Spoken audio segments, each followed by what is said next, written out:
Tuesday squad all together, I presume at Nottingham Forest request, as he looks to sort of ease his way back into frontline football. Taylor Charters makes way as well. Mox is back from his bout of a tummy bug. Pretty grim tummy bug as well, I gather, but he is back, so no longer be still those wagging tongues and all that. Also back into the team, Jack Ellis for this one this evening. So it's Holy in goal, Armour and Ellis as the wing backs. Sam Laval, Paul Huntington and John Mellish continue as a defensive three. In the midfield this evening for United. Actually, I've seen another change has come in here, actually. Alfie McCalmont's dropped out as well, just as I look at it, and Sean Maguire is in. So Maguire in, you presume, alongside Ryan Edmondson, with Gibson, Guy and Moxon as a midfield. But it could be that Maguire and Gibson are wide of Edmondson, and it's a 3-4-3 this evening. On the bench, Anderson, the goalkeeper, McCalmont, Dan Butterworth, Joe Garner, Taylor Charters, Ben Barkley and Luke Plange. The official team sheet's just being passed out in front of us as well. Chris Lumsden is here, though. Lummy, Maguire in. I mean, obviously, we heard it was a family issue, kept him out of the squad at the weekend, but that is fantastic news to see him straight into the starting lineup. Not great news, of course, if you're Alfie McCalmont, but fantastic news to see Maguire in for United. What do you think? 3-5-2 or 3-4-3? I think it's, you can make an argument for everything. You can make an argument that was 5-3-2, but yeah, Armour and Ellis will be getting forward, won't they? So you'll leave that three on their own. But there again, Mellish does bomb forward as well. So whatever you look at it, it's always an attacking formation with Carlisle at the minute. Edmondson in there. I still think, needs to throw himself about a bit more. I don't think we should be relying on probably Joe Garner to. Because you'd be looking at that now with Joe Garner, you'd be looking, he wins headers, he makes things happen. 34-35 though, you're going to try and take Edmondson to have that now and Joe to have more of an impact from the bench or start a few more games later in the day. Gibson, yeah, as you say, probably revert back into the midfield, and Maguire's huge because, as we've said, pace puts people on the back foot. It can open up games, it can make teams stand off, and then that's the likes of Guy, Moxon and Gibson to be able to get on the ball. The lineup for Wigan, I have to say, is exceptionally attacking, unless I'm sort of misreading something in here. In the last game they played sort of a 4-2-3-1 with Callum Lang in between Stephen Humphreys and fellow Asgard. That's the sort of a three number 10s playing behind Charlie White. I think they've got 4 of those this evening, with Matt Smith the only sort of true anchoring midfielder. So it's Sam Tickle in goal, Sean Clare and Tom Pearce are the full-backs. Liam Morrison and Charlie Hughes the centre-backs. Quite a young back line, that. Morrison and Hughes in the centre, only 20 and 19, and then even Pearce and Clare are only 25 and 26, good ages. But then they've got Matt Smith in the midfielder they signed this summer from Arsenal after loans with Swindon, Charlton, Doncaster, etc.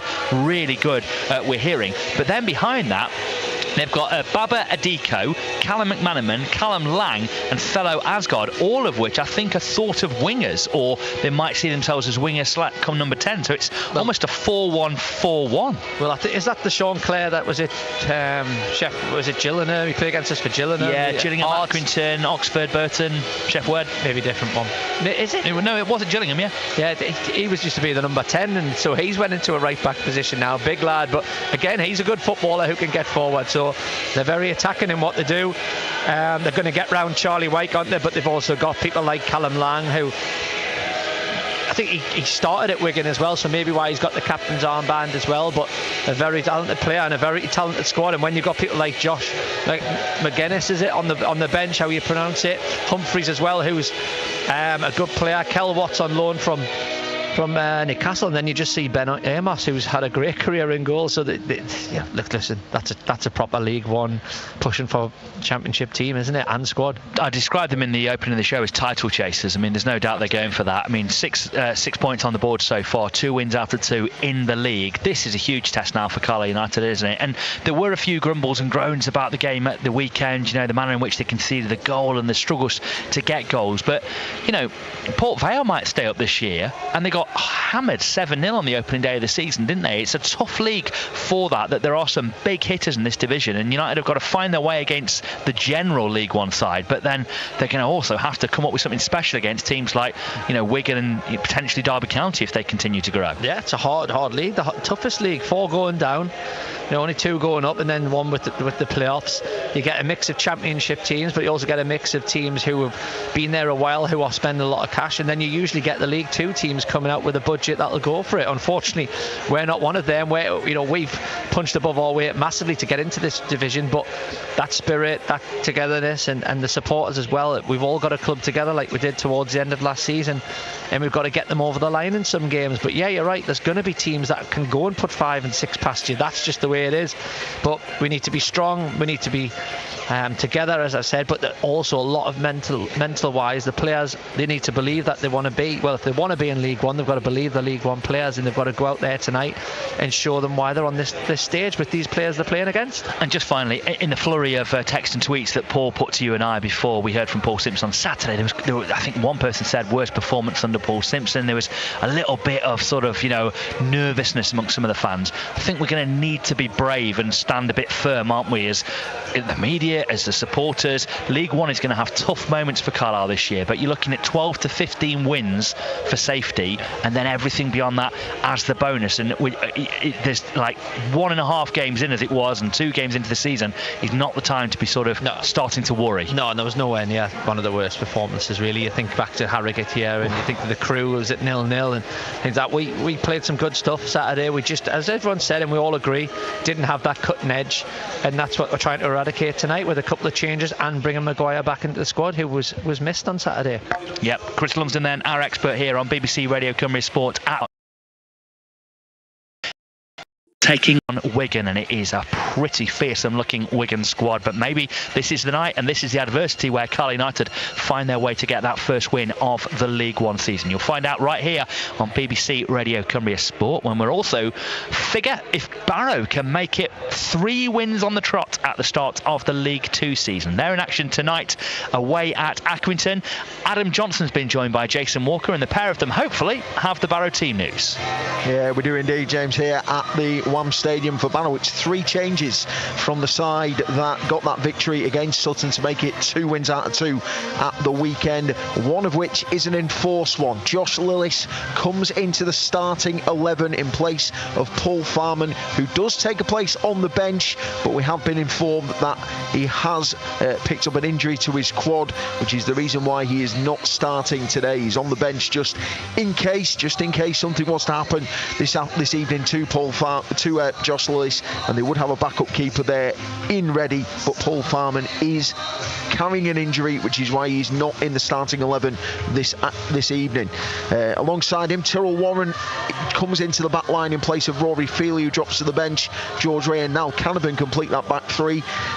The midfield is unchanged, with David Worrell, Keane Spence, Tom White, Dean Campbell and Elliot Newby in that 5-man midfield. Jamie Proctor comes into the starting 11 instead of Emil Aqua, who drops to the bench, with Jed Garner partnering Proctor up front on the bench. Paul Farman, Courtney Duffus, Robbie Gotts, Sam Foley, Emil Aqua, Rory Feely and Junior Tientia. Accrington Stanley have named an unchanged starting 11 from the one which lost narrowly against Gillingham at the weekend. Toby Savin starts in goal, Kelvin Mellor, J. Rich Bagaloo, Brad Hills and Seb Quirk in that back 4. Seamus Keneally in the defensive midfield role, with Jack Nolan, Liam Coyle, Tommy Lee and Sean McConville in front of him. Josh Andrews leading the line up front for Accrington. Liam Isherwood, Sean Worley, Matt Lowe, Roselle Lagelo, Aaron Pickles, Josh Woods and Kareem Adedoyin on the bench for Accrington. Jason Walker alongside me. I suppose really, bar the injury to Paul Farman, which was sprung across us when Pete Wild came out just before, the biggest shock is one that you picked up on, and that is Emil Aqua, on the back of scoring his first goal for the club at the weekend, finds himself on the bench today. Yeah, it was a surprise to me, and but then Pete Wild will have his reasons. You're coming away to an established League 2 club, a tough place to come under John Coleman. He'll have them playing, so he probably wants that experience up front, like he probably did in the early second half of the Sutton game at home on Saturday. Just that experience to bring players into play. But yeah, if I was Emil Aqua, you've just scored your first goal, you want to be flying, and he would have took that into tonight. But Pete Wild has his reasons, and we can't question him at the minute. The squad's absolutely flying, but it just shows the strength and depth of the squad, because he can call on anybody, and it's a really good. Not that Proctor's a backup, but it's a good replacement. I mean, certainly as well. I mean, for Jed Garner, I think the only thing that missed from his performance at the weekend was a goal, and from all accounts, the shot which came canning off the post was actually a fantastic save from the Sutton United goalkeeper. I mean, it just shows, doesn't it, that, as you say, the strength and depth that they've got. Jed Garner starting, Emil Aqua there as a backup player, Jamie Proctor, I mean, even Courtney Duffus without a goal yet to his name, but certainly has shown the work rate since coming in. Yeah, absolutely. Jed Garner was unbelievable on Saturday, and it would have topped off a magnificent performance. Any goal that would have gone in, not just the one that was off the bar. He had a few chances. He would have been disappointed to not have come at least with just with one goal, so he'd been a bit disappointed with that. But yeah, it just shows the squad that he's got, and like you said, Duffus has come on in both games and been magnificent up front, holding that ball up, and it just shows the quality that he can bring to the team as well. And when he gets his chance, he'll be ready too. So, but tonight it's Proctor and Garner, and what a front two that you're calling upon with the backups that they've got on the bench as well. It's probably one of these coming into tonight. You don't expect a side that were on the end of defeat at the weekend to be naming an unchanged team, do you? Normally you'd expect to see some tweaks and changes. So again, it shows maybe the tough battle that they're going to have. I mean, none of us were privy to see the performance at the weekend in that Gillingham game, but obviously John Coleman, he's been in the game long enough. He must have seen something to think this side can still cause a threat tonight. Yeah, and I've played under John Coleman, and I know how ruthless he is. If you're not performing, then he will change the team. So they must have done all right. It's a tough place to go, Gillingham. It's going to be I think they'll be up there at the end of the season. So he might have seen just enough in his team, or it's one of them where he's giving them another chance to prove that they're worthy of a starting 11 place, and he's given them the chance to go and prove that they want to stay in the team. There's certainly a lot of mix of youth experience there, isn't there? I mean, you've got one end of the spectrum, the likes of Kelvin Miller, and over 300 Football League appearances to his name, Sean McConville, who's been here for such a long time now, in 2 or 3 spells at the club. And a lot of youth in there as well, the likes of Brad Hills just starting in the Football League. It's going to be a tough task. It is, and it's players that John Coleman knows and has known for years, and I think they've granted Sean McConville and Seamus Keneally, and rightly so. I think they're both having testimonials, and it just shows that their longevity in the game and how well they've done for Accrington, and John Coleman can rely on them whenever he calls upon them. And yeah, like you say, it's a mix of experience, youth, and I know exactly how they'll be playing. I know what he's like. As I said before, I've played underneath him, and he'll have them right at him. It will be a tough game tonight. Well, fingers crossed the result goes the right way. We'll find out how it goes. 7:45 we get underway here at the WAM Stadium for Accrington Stanley against Barrow. Many thanks, Adam Johnson and Jason Walker, watching that one. And just to say again, what a treat it is to have Jason part of our coverage this season. A Bluebirds legend, watching the Bluebirds looking to make another legendary start to the season if they can make it 3 wins out of 3 in League 2. We were talking a bit earlier about the fact that since Carlisle United and Wigan last played each other, Wigan had been in the Premier League and won the FA Cup. Well, the guy who scored the winner in that FA Cup final a decade ago, Callum McManaman, starts for them this evening. Something quite fearsome about an FA Cup winning goal scorer lining up against Carlisle United, but it just speaks of the level Carlisle are at, how exciting League One is. I promise you this, Carlisle fans, it is a brilliant league, but it's tough, and United have got another tough test ahead of them this evening. We've been joined by the United media officer Andy Hall. It's an exciting lineup, isn't it? There, I can't work out who's playing in the centre of midfield. They seem to have 4 wingers come number 10s and a striker, so it looks like they might be 4-1-5, to be quite honest, Wigan. I'll have to figure that out once they line up, but yeah, it's all exciting, isn't it, this? I was watching Sean Maloney's interviews over the last couple of days. It's something I sort of tend to do, just to see what the manager's saying, if there's anything that I can tell Paul that's been said. Doesn't always work, but you never know. And actually they seem to be of a mindset of we got 8 points taken off us, let's get them back, and that seems to be where the team selections are coming from. They're going for it, and I think that it seems to happen, doesn't it, when teams hit adversity like that, they all galvanise and think, right, okay, you've done that to us, we're going to show you lot, and tonight, let's face facts, if they beat us, they'll go above us, and they'll have that 8-point deficit well and truly overturned, and it's still the start of the season. So that's what we're up against, that's the level we're up against, that's the type of team and selection and quality of the players that we're up against, and it is massively exciting because, as Paul has repeated 100 times already, we deserve to be here. Now we need to go and show it. Yeah, and that's just the thing, isn't it? It is an exciting level, but it's a tough level, isn't it? And these are the realities that Carlisle are facing up to. I think if they'd have played as well as they did in League 2 last year, Carlisle would have got at least that point, maybe even wound up being the team who snuck it. But just that one lapse was, and it was a big lapse, wasn't it, for the goal, was punished, quite clinically, wasn't it, by Oxford? That's the margins, isn't it? And it was horrible to watch from the minute that the ball was played through wide and then it was clipped over the top, and you're thinking already there's 2 opportunities to cut it out, and you're on the back foot turned around chasing a ball that didn't need to be there. And the lads know that, the manager knows that, he told us all about it after the game, and those are the margins, because when we got those on, look at that first half, James, and we could have gone down that tunnel 2 up and nobody would have quibbled about that, would have been deservedly so in the lead. If you don't take the chances, you tend to get hit, and that's exactly what happened on Saturday, and that's why we're all coming here tonight hoping that we get that first win. Speaking about getting hit, have the club been hit any further because of the missiles thrown? What's the situation? Because I know that you suspended ticket sales for this game and for Saturday. What's the latest on that front? The supporters groups, I know people in the past have been critical, but it was fantastic for us to get together with the supporters groups last Thursday night. Was it a crisis meeting? I wouldn't describe it that way, but it's certainly a meeting where you can sit with the fans and say, do you know what, this is on you, because we've tried everything from messaging to increased stewarding, and we're going to have to go there again. What do we do collectively to sort this out? And some absolutely fantastic response from the fans, but as a caveat to that, those fans who sit and talk to us tend to respond that way. It's the ones that are around the place causing the problems that need to understand how much that's damaging this club. It's hurting us, because there are live investigations. The one you've just mentioned is still live. We have to wait and see, and that's horrible, because we're waiting to see whether we get a warning, a slapped wrist, a sanction, a fine, or all of the above. And if it's all of the above, which it could easily become if this carries on, then that's something that we have to bear.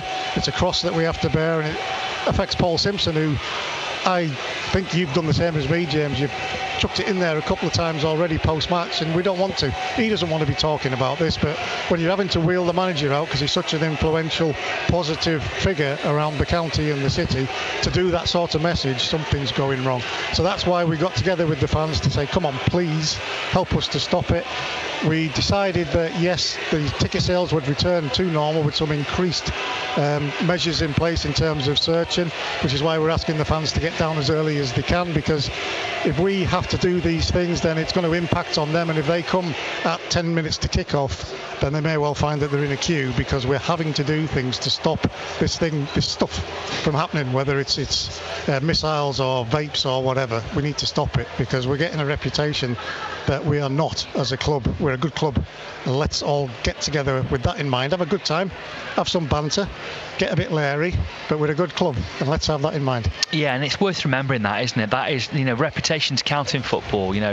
Clubs that you enjoy going to. There's nothing wrong with a bit of sort of the hostility of the, a football crowd booing you, and what the things that a home crowd can do that a manager will want them to do to an opposing team coming here. But it's about just thinking about that, stepping over the line. I mean, people like me come to Cumbria and settle and stay because it's so nice. Carlisle's such a lovely city with welcoming, proper salt to the earth people. What we don't want is to be known as the homophobic, the racist, or the blooming violent club. Yeah, and we've got all of those things getting tagged against us at the moment, haven't we? I think I have to give credit to the police with the way they're acting and reacting, and the restorative justice programme that Nigel and Suzanne have got going off behind the scenes, which we probably don't talk about enough, but it's all good measures. But you know what? We can message till we're blue in the face. We can sit down till we're blue in the face with people and talk about it. We can take proactive, positive action. It comes down to the people on them terraces and in the seats as to how they want to act, how this club will be portrayed going forward, because we're fed up of it. We really are sick to the back teeth of having to put out statements, having to increase measures and spend money where we don't want to spend money, because that money can be better spent helping us to get that striker or whatever it is Paul wants to do with training facilities, and how we want to fix roofs roofs and leaks and expand our fan areas and make this club better. But if we're spending it on making it safer, that's just ridiculous, because we can all come and be responsible ourselves.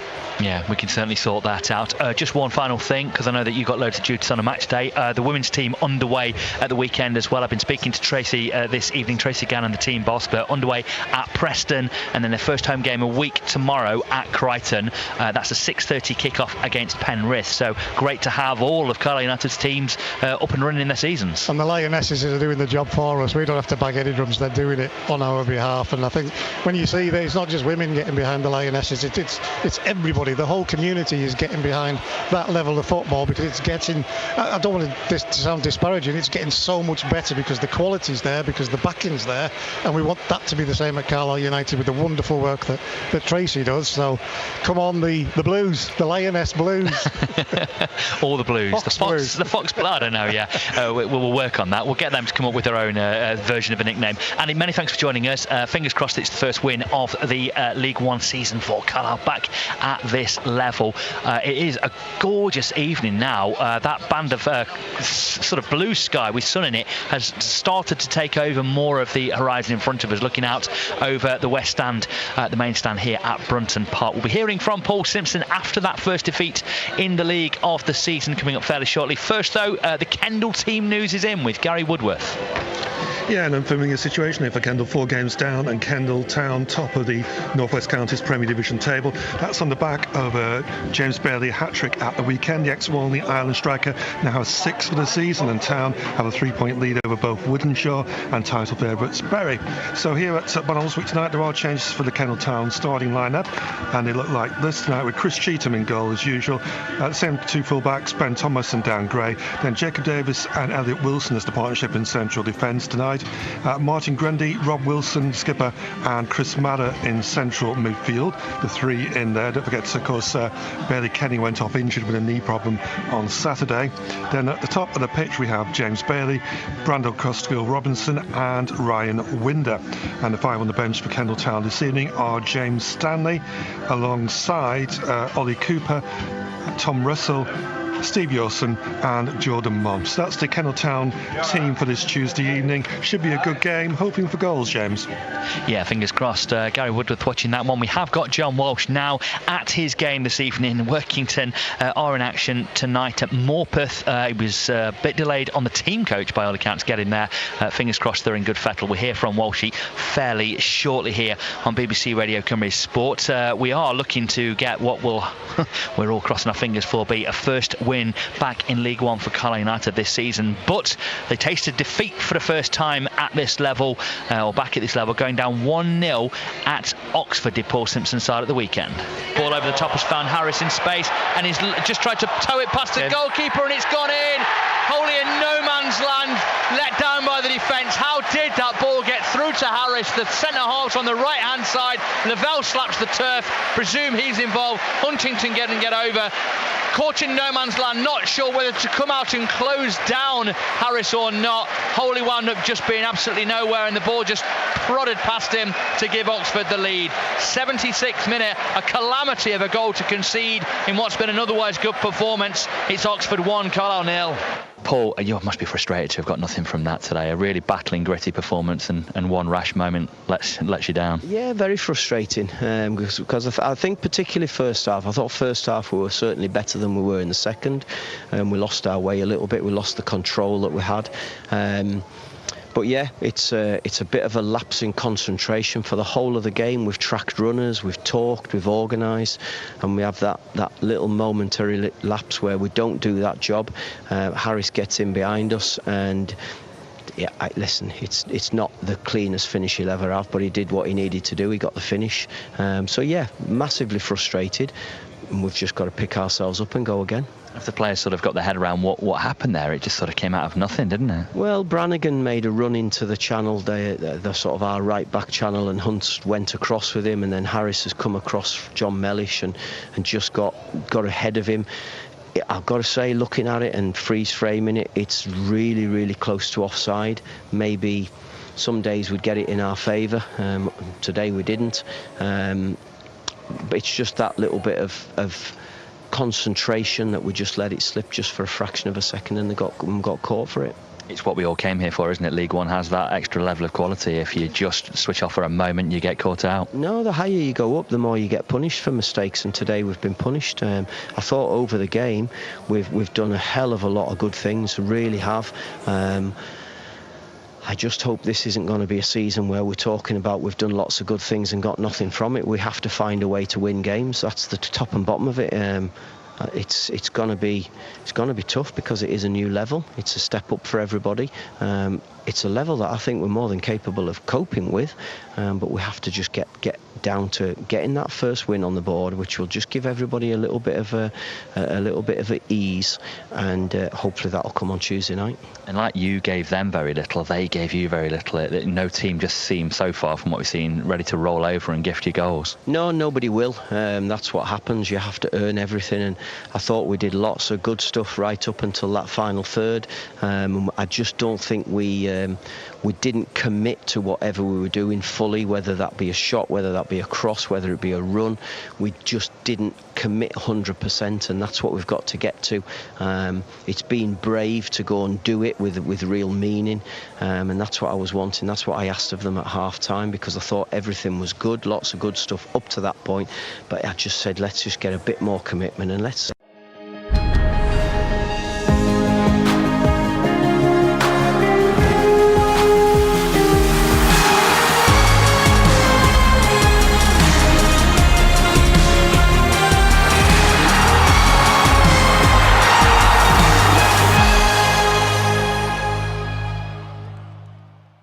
The new season's nearly here and the opinions are getting stronger. We've got serious pulling power now. What? To get the top players now? Aye? It's like I've been saying, if he settles the squad, we'll be back on top. Only this time we're going for the quadruple. You are joking, aren't you? The time for talk is nearly over. With over £4 million in free bet giveaways and huge price boosts, kick off your season with Sky Bet. That's betting better.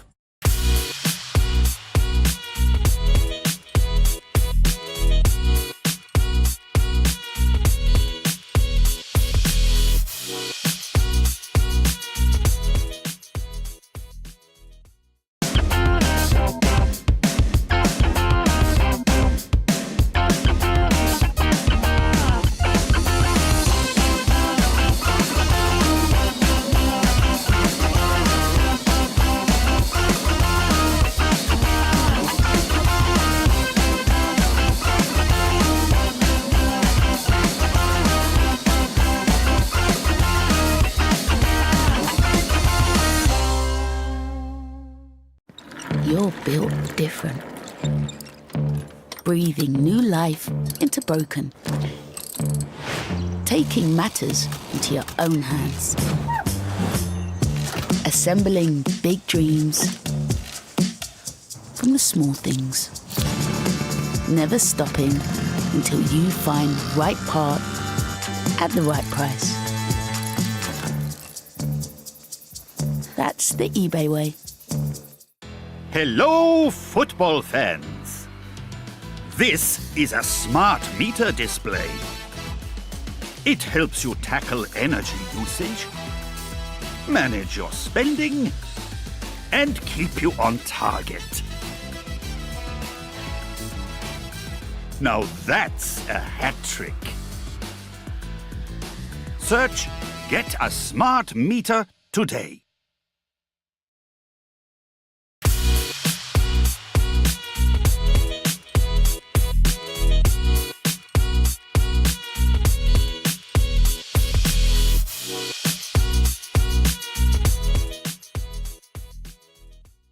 The new season's nearly here and the opinions are getting stronger. We've got serious pulling power now. What? To get the top players now? Aye? It's like I've been saying, if he settles the squad, we'll be back on top. Only this time we're going for the quadruple. You are joking, aren't you? The time for talk is nearly over. With over £4 million in free bet giveaways and huge price boosts, kick off your season with Sky Bet. That's betting better.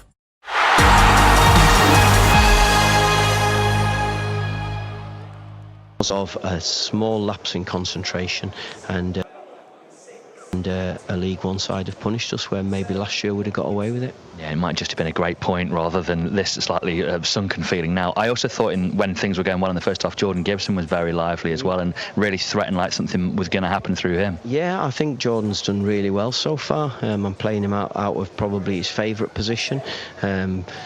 Primarily because of over pre-season we didn't have enough strikers in the building, but he showed that he's got something about him. He's lively, and I thought he did okay today. It was a case of just trying something different. I felt as though Luke's had two really hard-working performances without anything really dropping for him, and I thought it might do him good just to sit out and watch today and be ready to come and maybe have an opportunity. Unfortunately, it just wasn't enough, and we weren't able to get anything out of the game.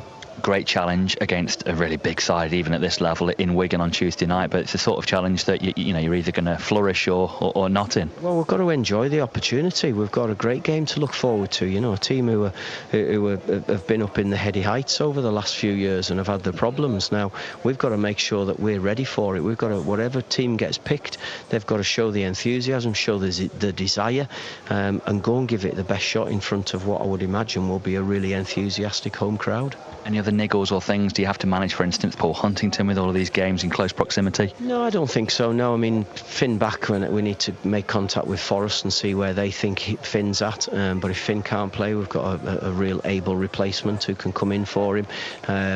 I'll have a look at the game again. I thought today was real high energy performance, and it's a case of whether or not we feel as though we need to change anything, need to freshen it up. But we're reasonably pleased with the way we've played today, but obviously very disappointed to go away without any points. I want to prefix this one by saying don't say anything and get yourself into trouble, but 8 minutes time added on. During those 8 minutes, the referee had to twice tell their goalkeeper to get on with it, booked 2 players, and the substitution was made, and not a second over the 8 minutes was played. I can see you talked to them after. Did they explain why that happened to you? Well, I've just been to see the referee there, not to have a go at him, just to get some clarity on it, because I said last weekend we played a game where the ball was in play for 63 minutes, and I know that's what we're trying to improve on. Tuesday night we had a ball in play, I think it was 61. Today the ball was in play 57 minutes. We had 18 minutes added on last Saturday. Forget what it was about 9 on Tuesday. So I just asked him today, why could he give me some clarity on why there was only 8 minutes when we've had less ball in play than the previous 2 games, and also during the 8 minutes of stoppage time there was a substitution, there was yellow cards, the ball was out of play for a long time, the goalkeeper got spoken to twice, and his explanation was that the referees were told by Howard Webb during the week that they did it wrong last weekend, and you shouldn't add it on for yellow cards, even though that was last year that it was added on for yellow cards. You can't add it on for all the times the ball goes out of play.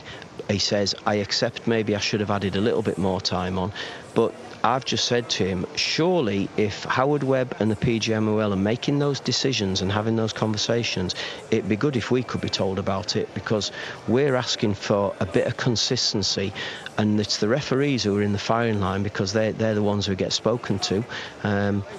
And people make these decisions without any discussion. No, I'm not saying that we would have contested it and we'd have tried to change it, but at least tell us and give us a clue what's going on, because I've just said to Jez Simpson in there, we have not got a clue what's going on at the moment, and that's me being totally honest. I don't know what's going on. I didn't know what was going on Tuesday, that it was a different way to officiate the game than it was on Saturday. Today was a little bit different again.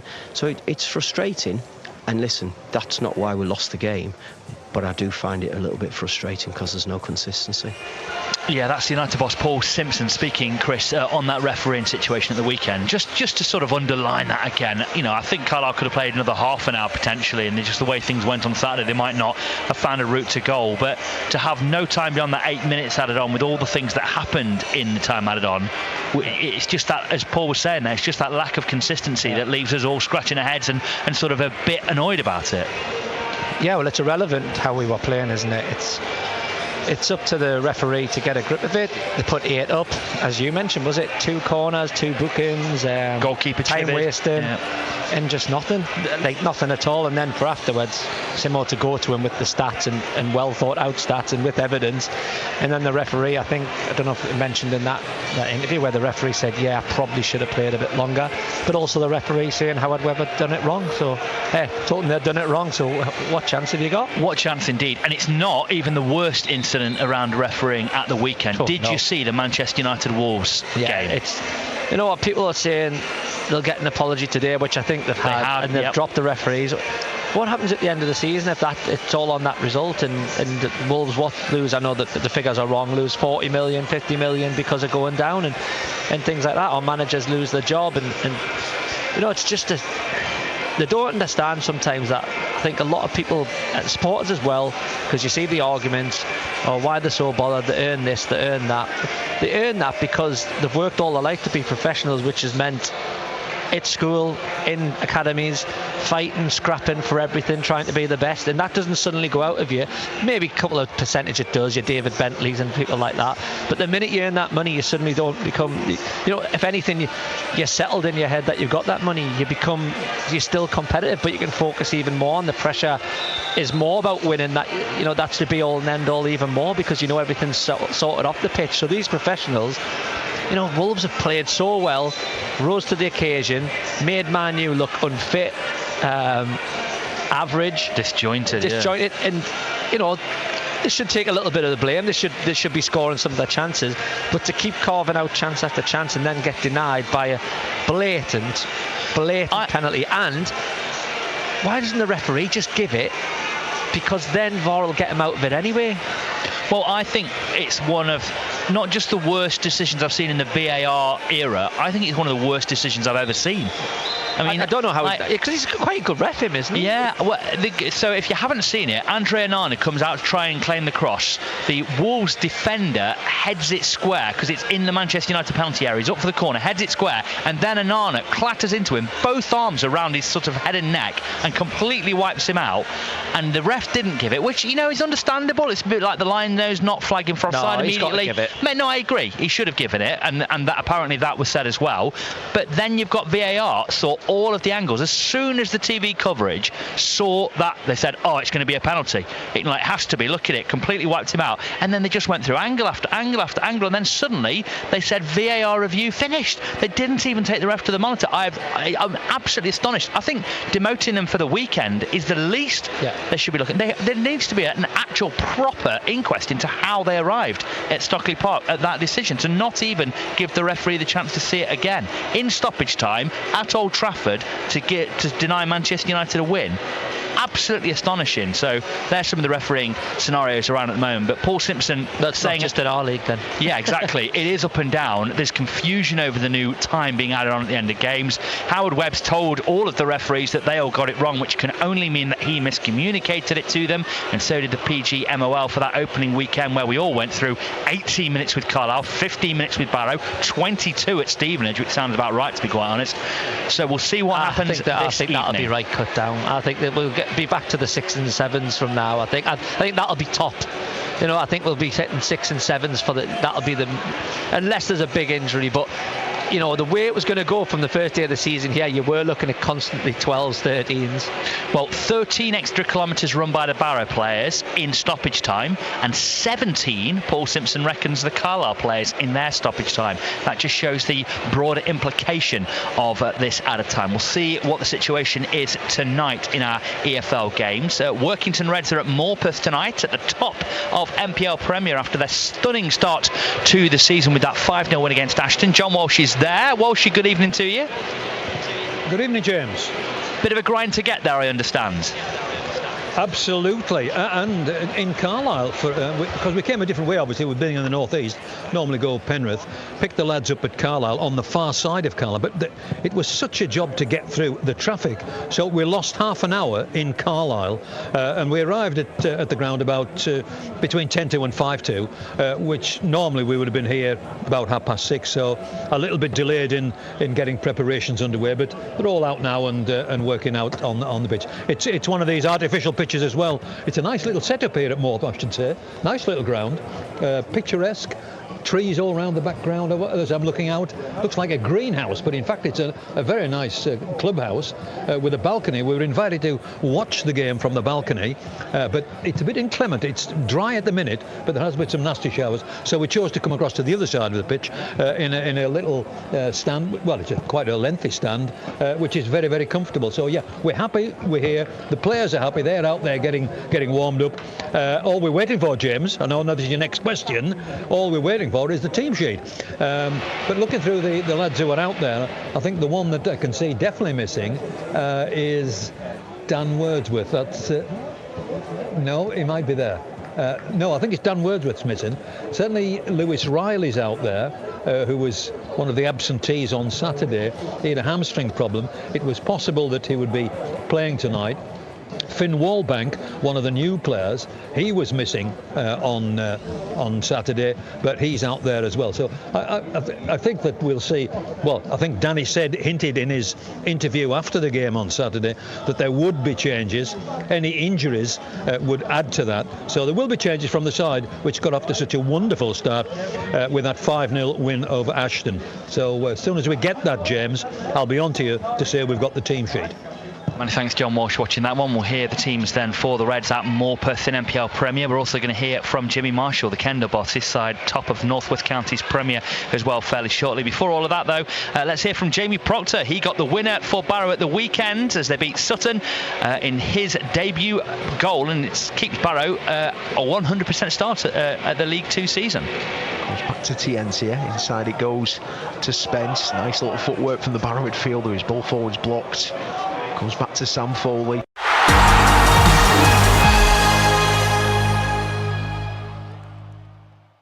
The new season's nearly here and the opinions are getting stronger. We've got serious pulling power now. What?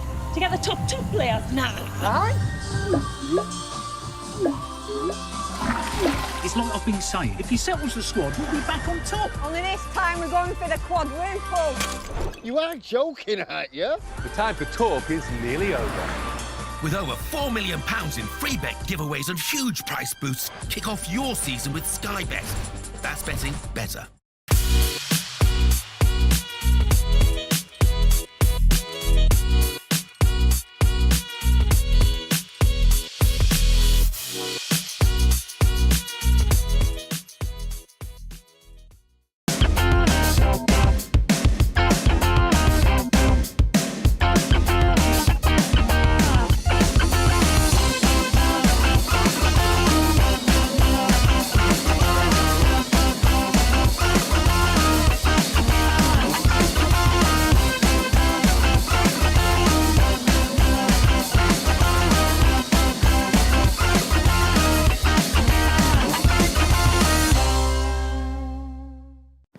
You're built different. Breathing new life into broken. Taking matters into your own hands. Assembling big dreams from the small things. Never stopping until you find right part at the right price. That's the eBay way. Hello, football fans. This is a smart meter display. It helps you tackle energy usage, manage your spending, and keep you on target. Now that's a hat trick. Search Get a Smart Meter today.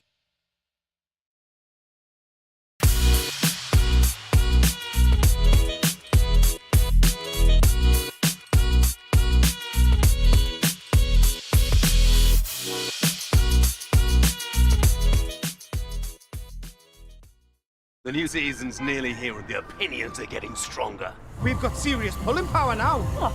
To get the top 2 players now? Aye? It's like I've been saying, if he settles the squad, we'll be back on top. Only this time we're going for the quadruple. You are joking, aren't you? The time for talk is nearly over. With over £4 million in free bet giveaways and huge price boosts, kick off your season with Sky Bet. That's betting better.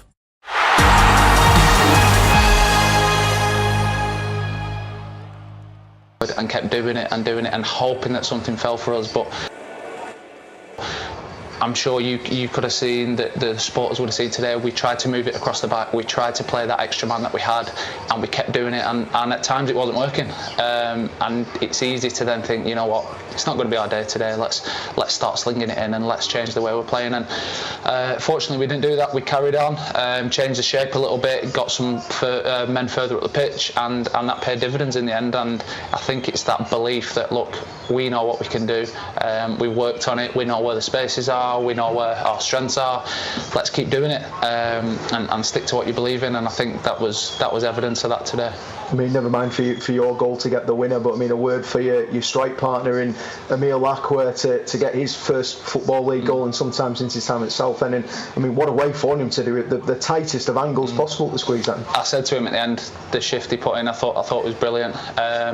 He's been, obviously today, I thought he was fantastic leading the line the whole game, to be honest. So as a striker, you get them kind of performances throughout the season, and then you don't get a goal to top it off, and you're a little bit disappointed. So for him, on a personal note, he's deserved that, and to get the goal that tops off his performance today, I'm buzzing for him, because he's come into full-time football after being part-time as well. So it's going to take him a lot. He's obviously still young, still learning, but look, to see him obviously drag us back into the game today and the way he did it as well is really pleasing, both for him and for us as a group. And I suppose now to try and take that momentum into another tough game, you could say, on Tuesday at Accrington. Look, every game's tough. You look at the fixture list, and I know you're going to say that, but we do genuinely believe that every single game we go to is a tough game, whether it's home, away. Everybody has their strengths, and we know what Accrington are going to give us. We know what Sutton are going to give us today, and look, we just have to put our game onto them and hope that we come out the better of the two.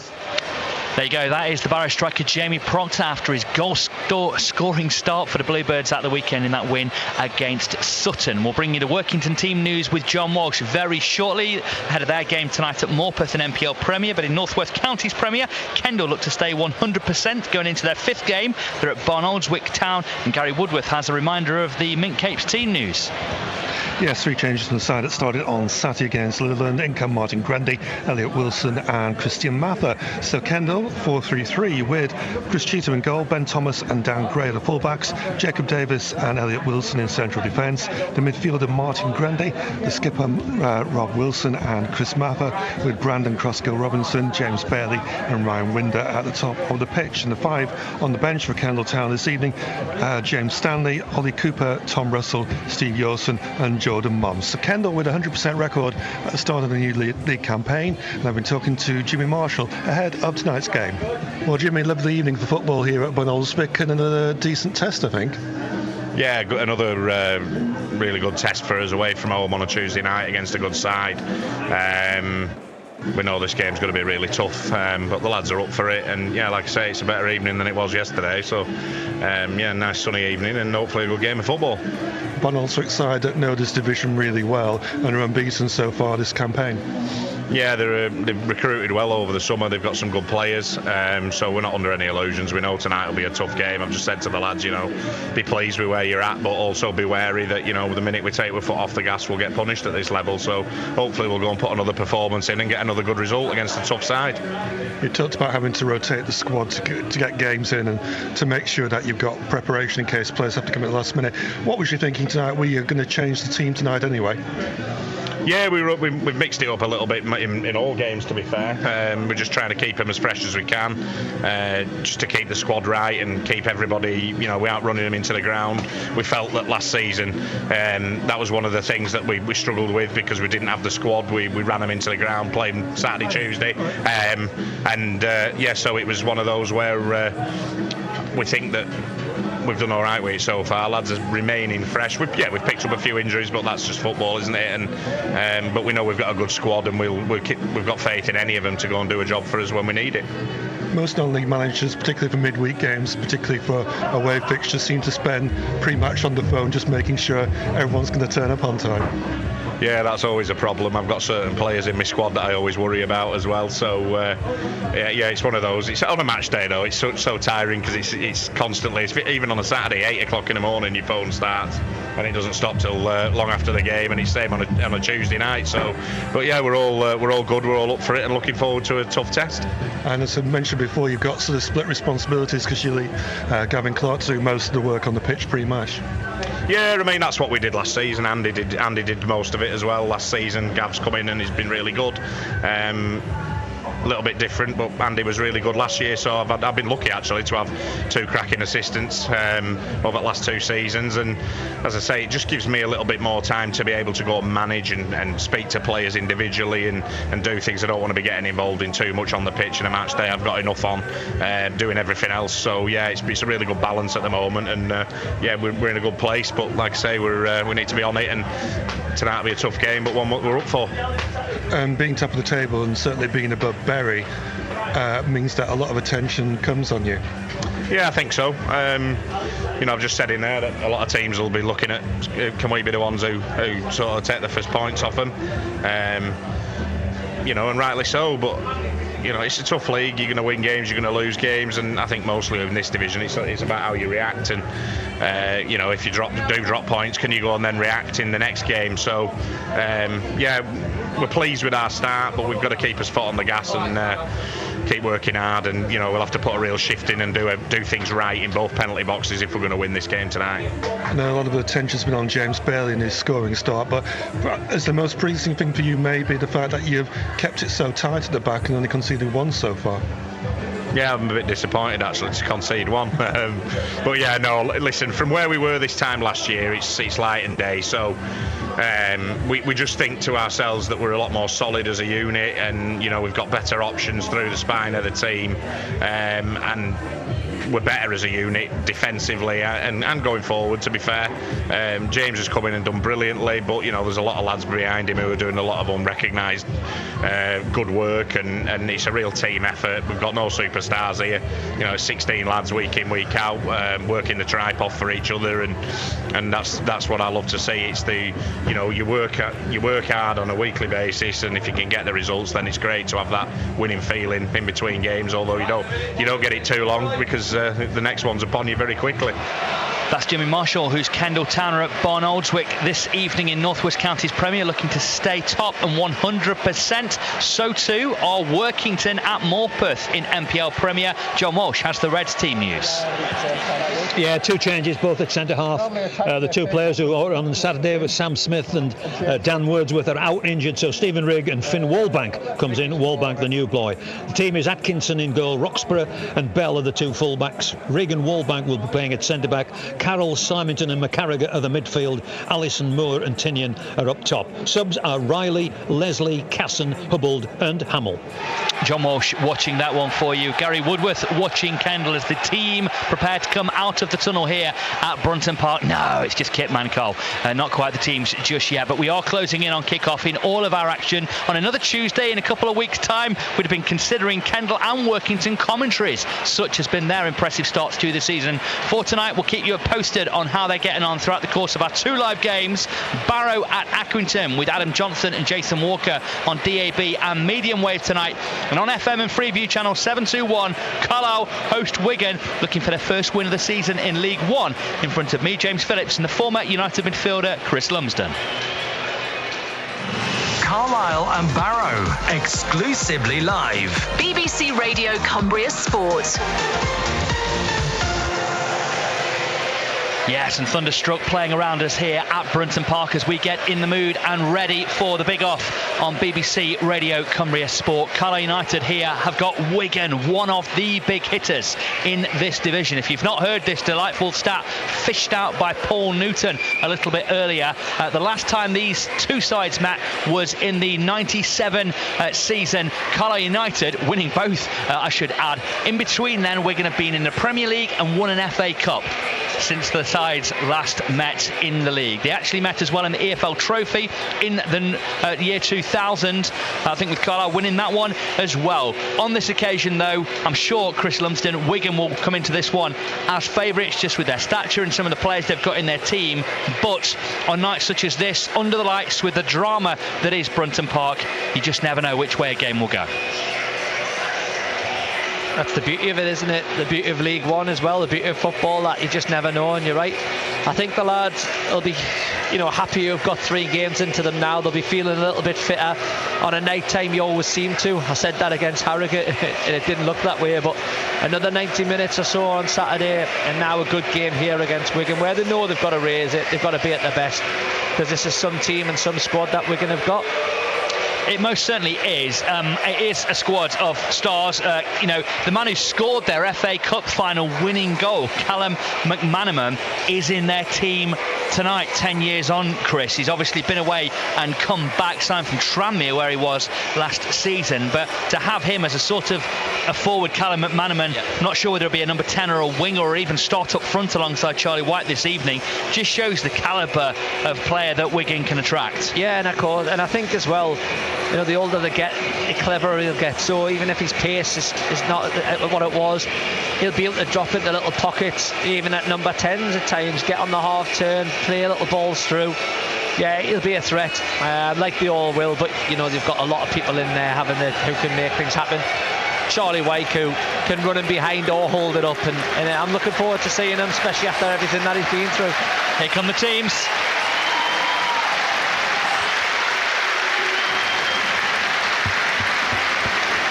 Carlisle United led out by the officials this evening. United all in blue, Wigan will be all in red. I think they've got black sort of coming out onto the pitch, tops on, ahead of this evening's match. You just look through their star-studded lineup, and it's just down to the signings. Tranmere for Callum McManaman, but you look at other players in there. Tom Pearce signed from Leeds, Sean Clare signed from Charlton, Charlie Wykin from Sunderland, Matt Smith in the base of their midfield signed from Arsenal, and Liam Morrison in their defence on loan from Bayern Munich. You don't get too many of those in League Two, Chris Lumsden. No, you don't. Yeah, exactly what you're saying. A few names in there that catch your eye as well, but also people who are going to kick on with their careers, like we keep talking about, don't we? League One's a different ball game for players. Do you get a Bayern Munich loanee in League Two? You probably don't. Newcastle United, Kel Watts on the bench tonight for them. He'll play a lot of games this season as well.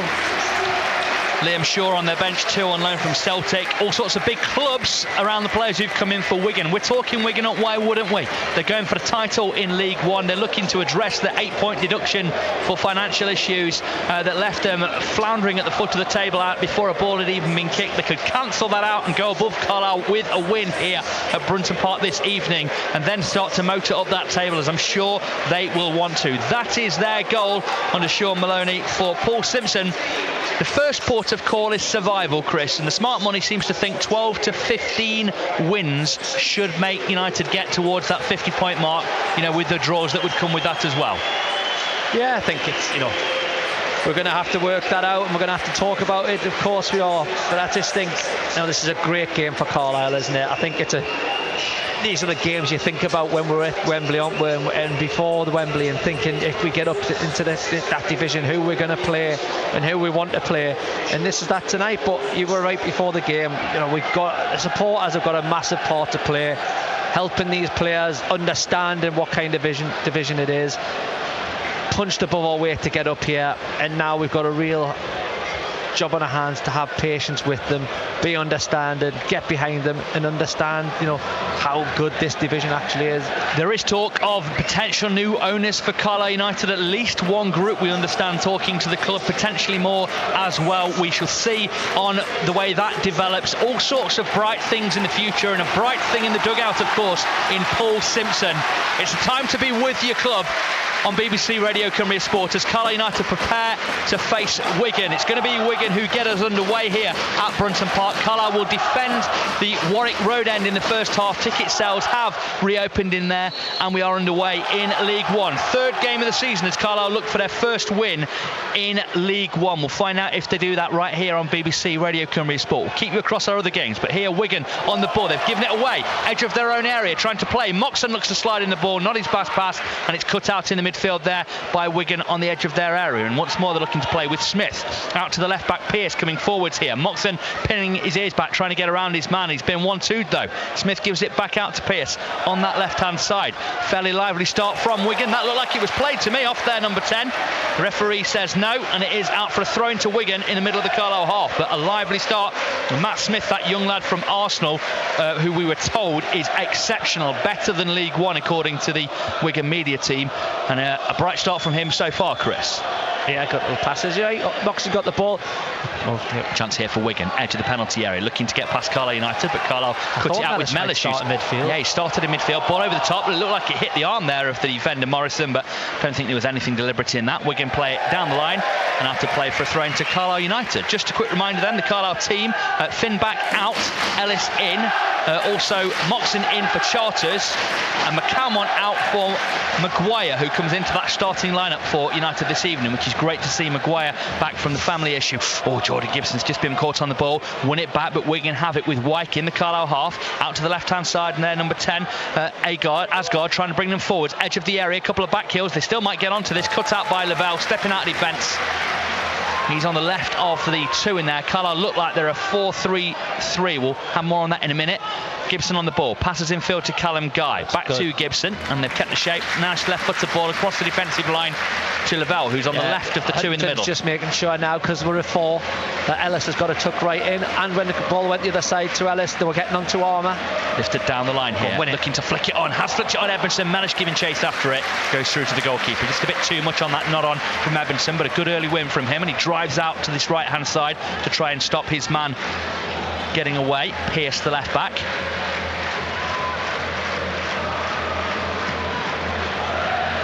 Goes across the defensive line for Wigan and out the far side of their penalty area. They'll bring it up towards halfway. Moxon looks to engage, but they've just managed to get it around Carlisle and down the right hand side, and they'll look to bomb on down that right with Clare coming forwards from right back for Wigan. Back into the number 6 Hughes, one of the several youth products in their team, and Carlisle get the throw in, do they, or is the ref given a foul? He's just got to be careful. I know Mellish is in there for his energy there, but he's kind of doing the Robbie Savage thing there. He ran at the full-back quite quick, and he just danced around him. Yeah, there's already a goal gone in. Bolton have taken the lead against Fleetwood, and that's taking Bolton top. Carlisle here playing Wigan as the ball comes across to the captain Lang, looking to run at the United defensive line. Wigan playing with a lot of attacking players. Pearce, the left back, sends across into the penalty area. Lavelle needed to and did win it. Will drop over towards Pearce, and he'll let it drift out for a throw into Wigan. Middle of the Carlisle half, taken quickly. Infield it goes to Adiko, one of the whole raft of number 10s that they've got in their lineup. And they're around Carlisle United into the penalty area, looking for the angle for the shot. Not quite on. Played square, edge of the box. They're passing it around with gusto at the moment. Wigan, they look very lively. Out on that right hand side, man runs around another man, trying to make a bit of space in red. Cross comes into the area, off for Carlisle man, and out to play. And you have to be honest, Chris, at the moment Carlisle look punch drunk. Well, I wouldn't say punch drunk, but I'd say Wigan are a good team who can pass the ball and move it, and Paul Simpson and the lads will have been very aware this is how it was kind of going to start down here as well. The big open pitch, but we've seen this. Other teams in League 2 would like to come and pass the ball, done it. We gather pace as the game goes on. Just got to make sure we stay up for men, not give anything away, and grow into it. Shrewsbury have taken the lead against Burton in one of the nice other games here in League 1. Carlisle under a bit of early pressure here in the 5th minute. A Wigan corner. It's a left-footed in swinger. I think it's coming from the left back. Pearce whips it at the near post. Mellish heads away for Carlisle. Drops down towards the corner taker, who's tried to volley it back in. That was ambitious even for a League 1 footballer, and that's behind for a goal kick to Carlisle United, and a little bit of an opportunity to breathe a bit of a deep breath or two, Chris. Yeah, if they find it tough, of course they're going to find it tough, but it's up to us to, as I say, dig deep, make sure that we're in and amongst it. Find their own way. There's going to be a soft underbelly to that midfield, isn't there? Smith's an adventurous player, but he's got Adiko, Lang, McManaman and Asgard in front of him. All 4 of them are wingers, Chris, playing in behind the number 9, who we know all about, Charlie White. Carlisle might just be able to capitalise in that area, but when they get going forwards, Wigan, they're fairly breathtaking, or they have been so far. Out to the left-hand side come Carlisle. Armour, middle of the half, passes in towards Edmondson on the edge of the area. The referee felt he was tackled fairly there and lets play go on, says no free kick. Wigan have it in the right back position. Clare exchanges balls with Matt Smith, who then drives up the midfield. Carlisle players swarming around him but not really engaging, and that gives him time and space to pick out the left back Pearce on this near side. Crosses halfway into the Carlisle half, crosses from very deep. Lavelle has to be careful, heads away, picked up on the right hand side here by Wigan. I think it's McManaman starting on that right hand side. He didn't catch it earlier. He's the one who scored the goal at Wembley when they won the FA Cup in 2013. Cross in towards goal, all the way across the face. It was a dangerous one, and United will let it drift behind for a goal kick. But had there been somebody attacking that back post, Carlisle would already be 1-0 down. That was somewhat devastating, Chris. Yeah, great play from them, wasn't it? Really ran at them, worked them, got a ball across the right across the front, which you never want. But fortunately for Carlisle, they kind of, defended it in a way they could.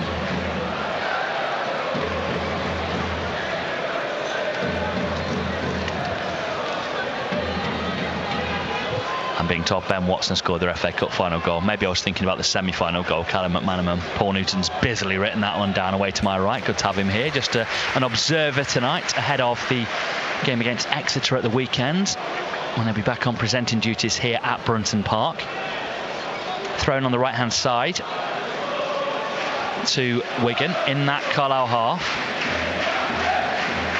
just inside it. Armour just playing it into his man Mellish in the end, slamming the ball through on the tackle. I think just taking a breather as it goes through to their goalkeeper down the far end, with the young goalkeeper Sam Tickle, one of 5 youth products in this Wigan side, which says for the money that they've spent and some of the players they've brought in, they've brought a lot through as well over recent years. Ball out to the left hand side, there's one of the other youth players, fellow Asgard, a Norway under-21 international, back into the centre of defence and then driven forwards by Hughes, another of their youth products. Out to the right hand side, but McManaman won't get onto that one. Miscontrol from him, and Carlisle get a throw in the left back position. I wonder if Asgard at 21, Chris, has played in any of the junior sides with Erling Haaland. Yeah, just a year his junior. I seen him at the weekend on the highlights. Looked a young lad, but they're talking about him quite a lot, and when he's got the number 10 on, it takes a bit of gains a bit of pressure, doesn't it? Most certainly does. Thrown to Carlisle then. Armour with it down the line. I wonder if the shoe will be on the other foot a bit for Carlisle here. It'll be United doing a bit of the time wasting as Moxon holds up the ball in midfield. Callum Guy gets a good one dug out of his feet to Ellis, playing at right back, looking forward. He just can't see that forward ball, so he's had to dance back in and go to Lavelle in the centre of United's defence. Out to Armour on the left hand side. It wasn't a good ball to him by Lavelle, it was slack. McManaman picks it off for Wigan, bringing it forwards into the middle of the Carlisle half, and I think Adiko's coming onto it, spreads it out to the left hand side for Pearce, who will look to get the cross in from deep. It's a very deep one, falls to McManaman at the back post, completely miskicks his volley, and then Guy's giving it away on the edge of the area, but Carlisle managed to clear through Huntington. They're playing on the edge a bit at the moment as Edmondson looks to pick and roll away from the number 6, pinned him, then tried to roll away, but their central defender Charlie Hughes manages to clear upfield. Carlisle can't engage through Sean Maguire because he got into an offside position, and so it drifts through to the Latics goalkeeper Sam Tickle between the sticks for Wigan. Pearce the left back, Clare the right back, Hughes and Morrison in the middle. Looks like Adiko is playing in the centre of midfield this evening, and it's Asgard and McManaman wide, Lang playing in behind Charlie White. Kendall goal in their game. James Bailey again, what a start to the season he's had as Moxon looks to bring the ball forwards for Carlisle down the right hand side, slides a pass in search of Maguire. Edmondson makes something of it, nice back heel off to Gibson, who can run across the midfield and then give it out to Armour on the left hand side. United getting a touch more adventurous. Mellish popping up on the left wing to Gibson, infield for Moxon, not quite the right ball though from Gibson. It's cut out by Wigan and gathered up Asgard, gives it to Pearce the left back. And then back into Morrison, who is on loan, would you believe, from Bayern Munich in that centre of defence for Wigan. Only their second team as a Scotland under-21 international. Had youth spells with Rangers and Celtic before moving to Germany. Just seems balmy, doesn't it, that a team that Carlisle are playing against has got a player from Bayern Munich. Clearance forwards from the Wigan goalkeeper. Huntington underneath this one, vying with Charlie White, and he does well just to fend it off. Oh, it's a loose pass from Moxon, and it's got them back on the offensive, running at Carlisle. Just a little bit of rustiness there from Owen Moxon potentially. White forced wide by United's number 4. Pearce bringing it forward to the left back. Drilled ball out to the right hand side. McManaman will get there. Chests it down over on the right touchline. Lays it off. Clare in a crossing position. Mellish comes out to meet him. Quickly pushed inside though to Smith. He crosses from the deep. White was beyond everyone, and it will drift away down the far side. I think they're going to keep it in play. That good strength from Asgard there, just shrugging Ellis off into the area, puts the cross in. Huntington turns it away. Gibson needs to get this under control and does. Then just lost it over the top. And it's not a great ball, and 1 or 2 boos around us, Chris. No, it's not. It's Wigan. Hughes, I think, as he goes over. Right. Okay, let's hope that it is that. I'm sure you're right. Delightful night it's turned into here. When I got here, it was fully overcast around Cumbria, but you can see over to the fells to our left here, there's a great big stretching band of blue sky with the sun creeping through the cloud that is here. It looks like it's going to be nice the next couple of days as Smith drills the ball across midfield to the left back Pearce, up into the midfield. Lang spins too easily away from Callum Guy and then drives downfield. Guy can't even catch him, even though he's got the ball at his feet, up towards the edge of the area. Rifles one just wide. I'm not sure Holy was getting there, and it's a goal kick. Thankfully it's gone wide. Tell you what we're seeing in League One straight away, and I'm not saying they're not, but you've got to look after yourself physically off the pitch a hell of a lot more, haven't you, than League Two. We used to see in League Two, our lads were kind of the athletes, weren't they? You know, the Callum Guy was flying around, people couldn't keep up with him. Suddenly it's a different ball game, isn't it? He's turned there, and then it's so hard to get back at Lang. Lang's skipping across I've been there. It's skipping across the grass. You have to work very, very hard off the pitch as well as on it when you get to this level. We've said, and I've said for years, haven't I, how different League One is to League Two. It's a massive jump. Yeah, I noticed in the Fleetwood game that players were catching Mellish, which we didn't see in League Two, did we? But now in League One, different ball game as Gibson sends across ball in towards goal, just over Maguire, and the header just about takes it away. That was very nervy for Wigan, and they're trying to get clear out down the left of the penalty area. Morrison brought it a long way, gives it back into Asgard, back working defensively, the Wigan number 10. Their goalkeeper now being pressurised by Maguire. It was a lovely ball that in from Gibson, and you put that sort of ball in and things can happen. Look at surely that's backing in there and the ref's giving the free kick, and the centre of Carlisle's defence cannot believe that. The referee saying he's putting his arms round and it's a coming together. He must have backed 6 yards into the Carlisle defender there. Well, I watched off the ball, and Lavelle's a big lad, but White there, he's just looked at him, the smile in the nose. White just shoved into him and just pinned him, and look at the size of White there. And just got the foul, bought the foul, and well done him. But it's going to be tough. Going back to it, great ball in from Gibson. It was. Looked like, looked all for me that Edmondson was going to head it in, but then the defender got across him and Maguire. Defended well. Kendall 2-0 up against Barnoldswick. Second of the night for James Bailey. How many is that already for him? Carlisle will be in for him if he's not careful. Here come Wigan down the right hand side. Good running from Clare. Gets it to McManaman. Hasn't quite got to the byline. Back down the line he goes to Smith, who can cross in from deep. Turns it round the corner to Clare. Carlisle looking for the offside. Flag stays down. Little step over on the edge of the area. Wigan looking for the angle to shoot. Just wide. Holy was sprawling. And it's a goal kick to Carlisle United. The ref just coming over to talk to Asgard about something. Not sure what. But Thomas Holy was scrambling there. He wasn't sure. And thankfully went wide. Yeah, I think, to be fair to Thomas, I think he probably had his angles right as well. But he couldn't take any chances, especially with the quality that was coming in there. The referee just asking Thomas Hawley to hold up play here. Asgard's had to go off over on the far side. Is that another score coming in? Did I hear? Right. Anyway, Asgard's getting some treatment with something. I don't know whether he's got a little blood injury or maybe a bit of jewellery out or something like that. The referee's sent him off the pitch momentarily, so Carlisle have a man advantage as they fire forwards through Thomas Hawley.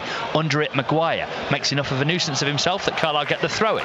Midway inside the Wigan half, Asgard's back on. Othello Asgard, a Norway under-21 international, and the referee just asking Carlisle to take it a bit further down the line, so they'll get to retake this throw-in, which is handy because it had drifted out for a goal kick. Keep going, says the ref, and there we go, right in front of Barb Abbott, the snapper on the far side.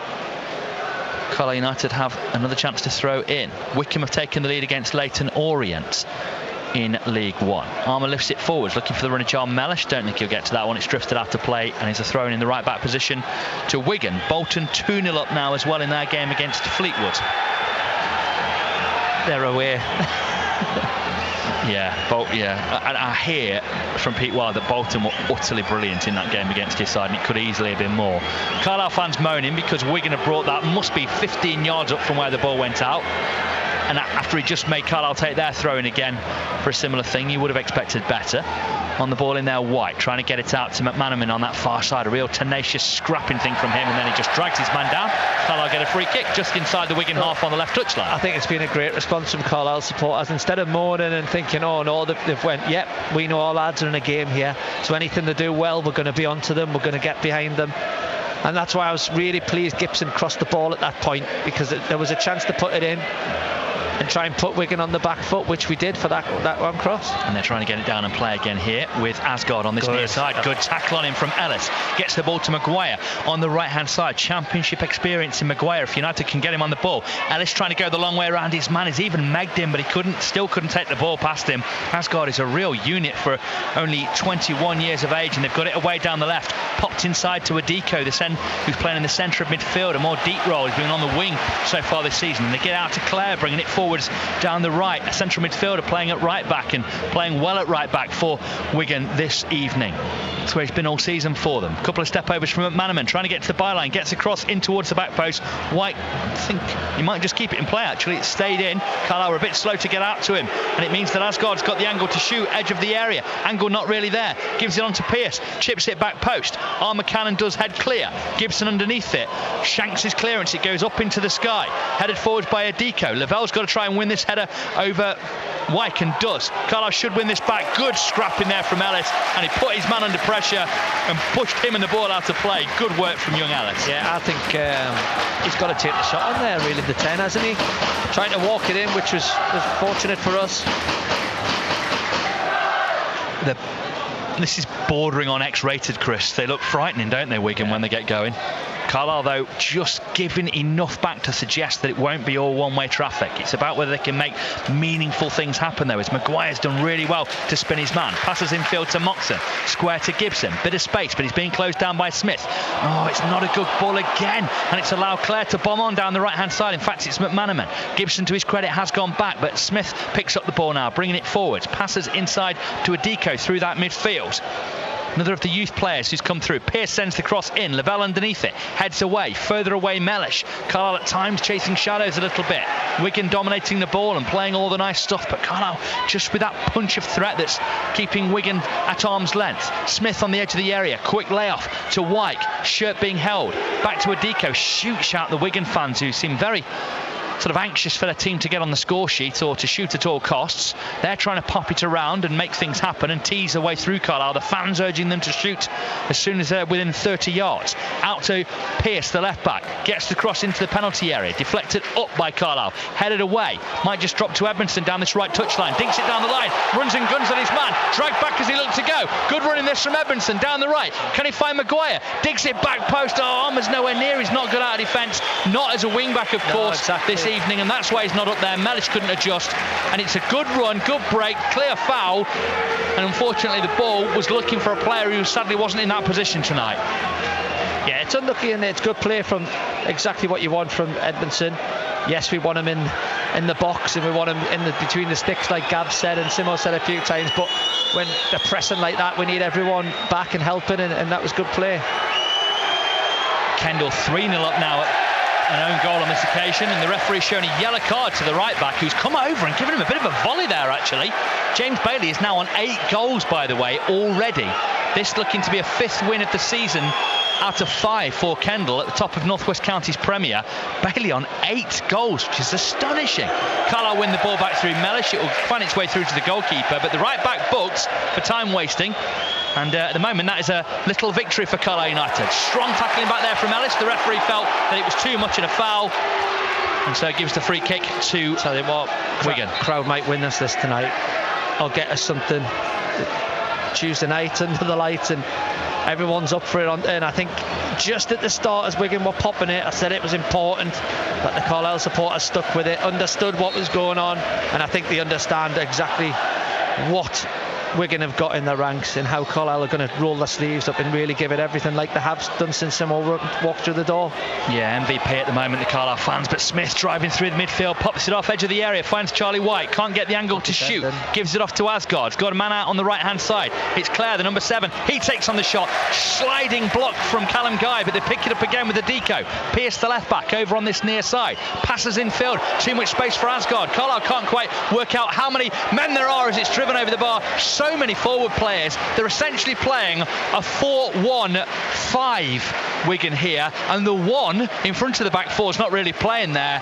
There's nothing really in midfield. It's just all forward players peeling off each other, jinking around, interlinking, and it must be baffling. Must be like trying to play against a Guardiola team where you can't really work out where anyone's playing, Chris. Well, that's the problem. I think you've only got the back four set, but then the right back and left back go forward, and then you've got Wyke, but in between them it's free game, isn't it? Everyone's going round, everyone's interchanging, good passes.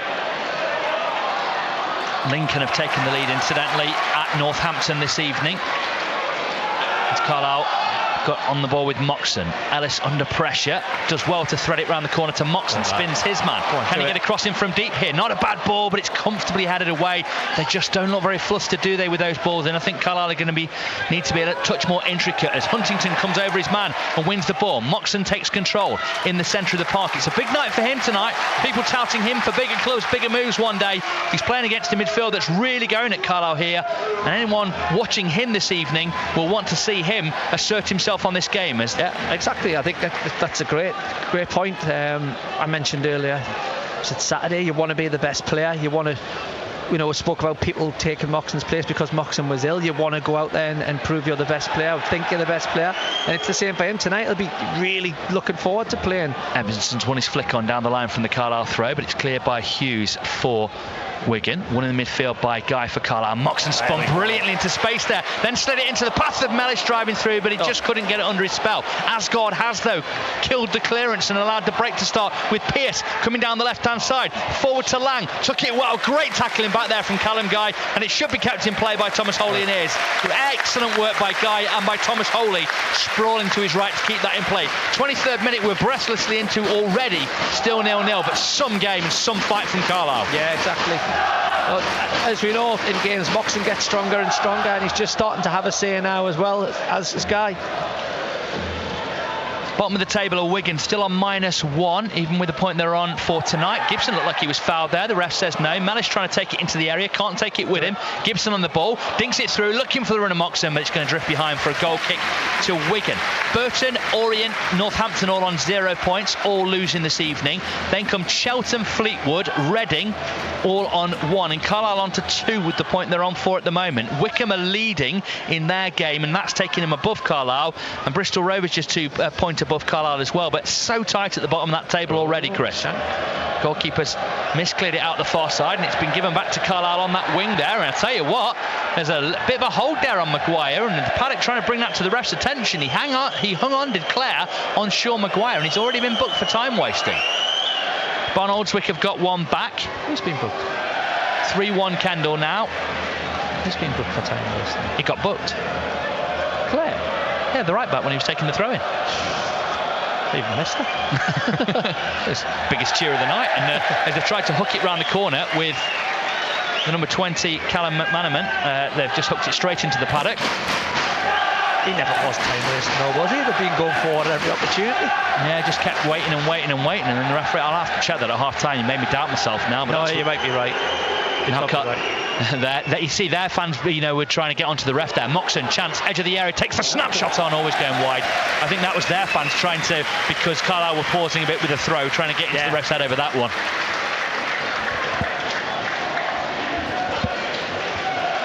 Oh, it's a pulsating start to the night. It's a really intriguing game. Yeah, no Clare booked 19 minutes. Just check that while the ball's out to play with that goal kick. Nick it around on the edge of the area. They've cut themselves out to the left back Pierce, but he's on the byline, on the touchline rather, clears forwards. Huntington heads it up to Guy. Oh, he let that run across him. He didn't get it under control, and Wigan are running at Carlisle now, trying to get a long way around. That's a good tackle from Moxon. The free kick given by the ref.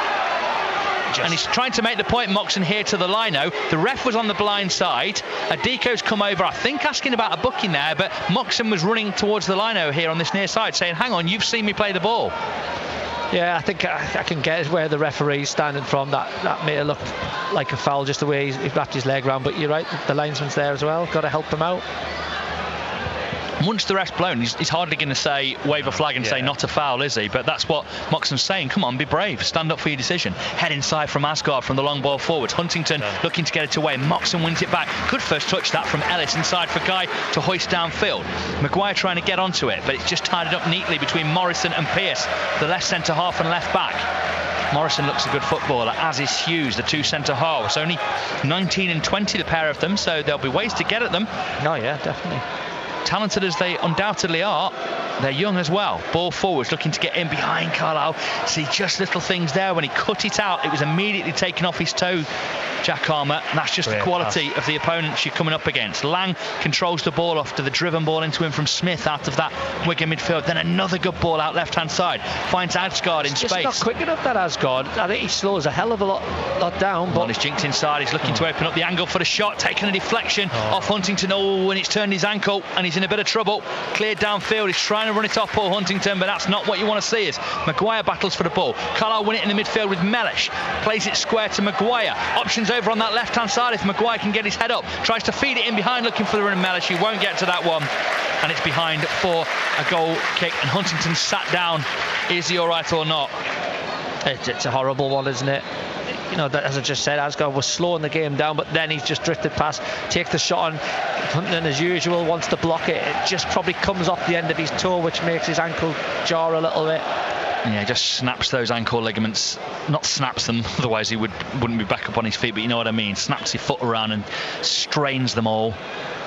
The referee saying he's going to let play go back on. Huntington is okay for now. We'll monitor that situation. United's option on the bench, Ben Barkley, could comfortably go into there. I mean, you lose Huntington, of course, but Ben Barkley's a super addition to Carlisle United this year, and we're yet to see him in earnest as Moxon charges down the Wigan clearance. Wykes come very shallow for it, clips it down the line though and finds the man on the right hand side there in Clare, the right back. He was very advanced. Adiko caught on the ball. Maguire driving forwards here for Carlisle United. Oh, just overrun it slightly. Moxon gets there, so hurdles around his man, picks out Gibson in the area, angle tight to Mellish on the left, drills the ball in, cleared by Morrison, and that finds Charlie Wyke. Even the clearance has found a teammate. Carlisle win it back through Edmondson, edge of the area. Moxon had his pocket picked. Carlisle appeal for the free kick, don't get it. Moxon down and hurt. Wigan bringing it away up to halfway on the right with McManaman. Tries the crossfield ball, charged down by Carlisle, out for a throw-in. And Paul Huntington coming up to the ref and saying, are we going to get something tonight? Don't know, foul for you on Moxon? Maybe hard from here, but as he went down, Gibson's tried to get him to get up, but it's a tough one if you think you're going to get that free kick. Wigan not making advantage of it. Usually they break quicker than that, but thankfully they didn't make use of the ball. Towards the half-hour mark, and this right back is on a tightrope at the moment. Sean Clary's it's again. A bit harsh though. It's not that. With the whole thing on the time situation, they want to hurry players up and stop them, but you're driving down the clock. Players as well that need to. So we've got to look at it. It's 0-0, and Wigan are desperate. You know, it's not as if they've come out here and they're sitting back. They're actually going all out to score goals. I think the point is, if the ref tells him to hurry up and he doesn't, then he'll book him. I think that's the implication, isn't it? A bit like if you ask for a yellow card, you'll get booked. Morpeth have got a goal against Workington. They've taken the lead. Have more on that and the Kendal game at half-time, and the Barrow game as well. Barrow 0-0 at the moment in League 2. Carlisle 0-0 with Wigan here in League 1 as McManaman trying to tease his way past Armour, who stood up brilliantly there to force him back inside. Finds Matt Smith though, elegant on the ball. Shock of blonde hair and bright orange boots. Threads it square to Pearce, the left back, inverting and coming in field. Might be thinking about the shot here. Just checks inside, looks onto Adiko, gives it back to him. Asgard's out on the left, crossed in from Pearce. Charlie White with a chance, and he just couldn't seem to adjust wholly, and it's, I don't know off whom, the referee's given a corner. I'm not entirely sure how. couldn't quite adjust. I don't know if there was a deflection on the effort from White, which was somewhat scuffed. It hit the bar and went over closest to either side of Comm. Still 0-0. Yeah, it's great balling, isn't it? And Charlie gets ahead of his man.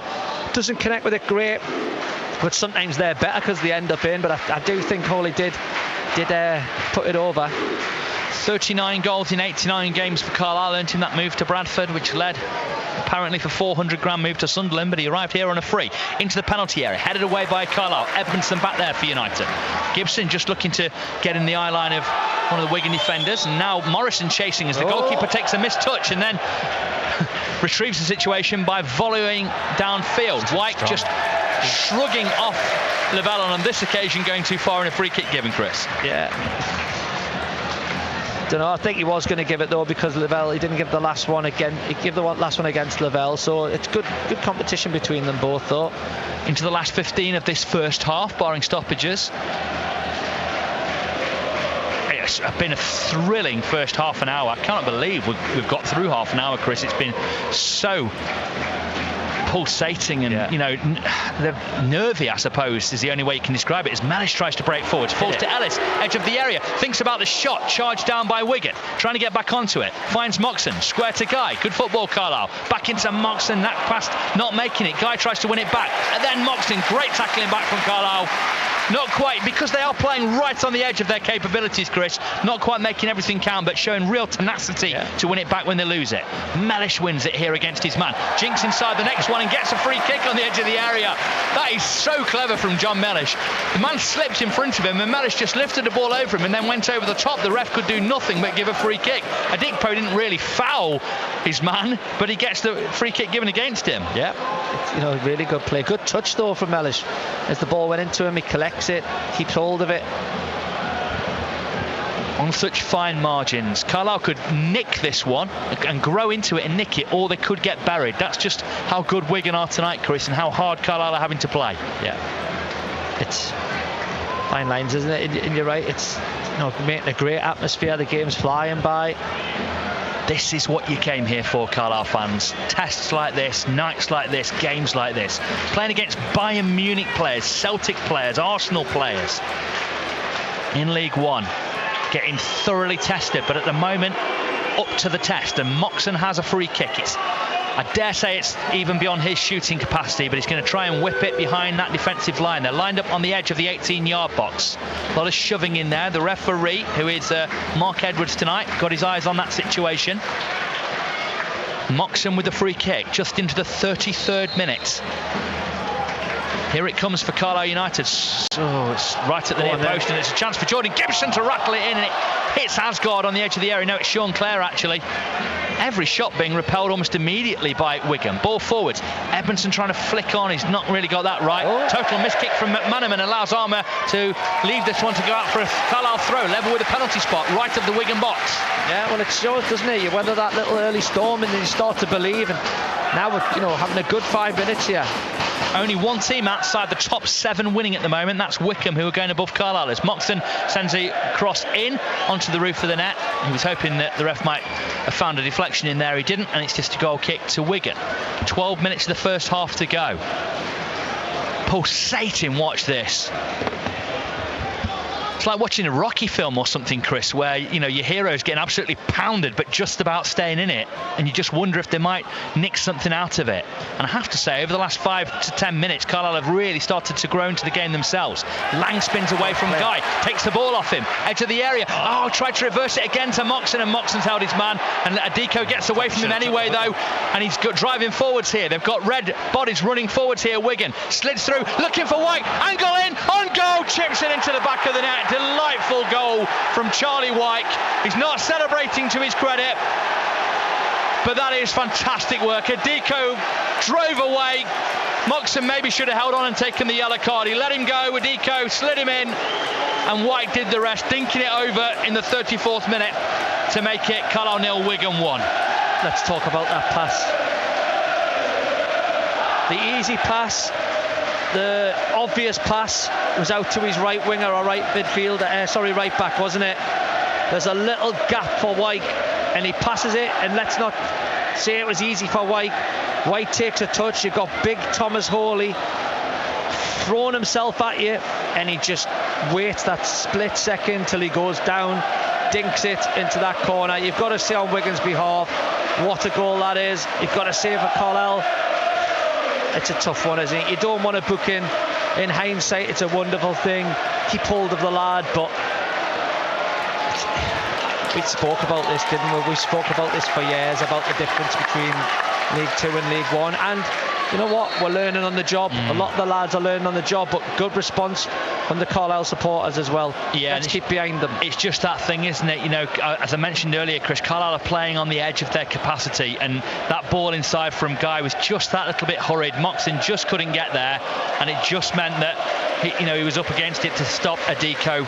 20-year-old drove through, and a brilliant pass. What a good bit of intelligent football it was from Adiko, and Charlie White does what Charlie White does. That's already 3 goals for him this season in League 1. Yeah. And, you know, Charlie White, his first spell here early on would have blasted that. Just shows what a player he's become.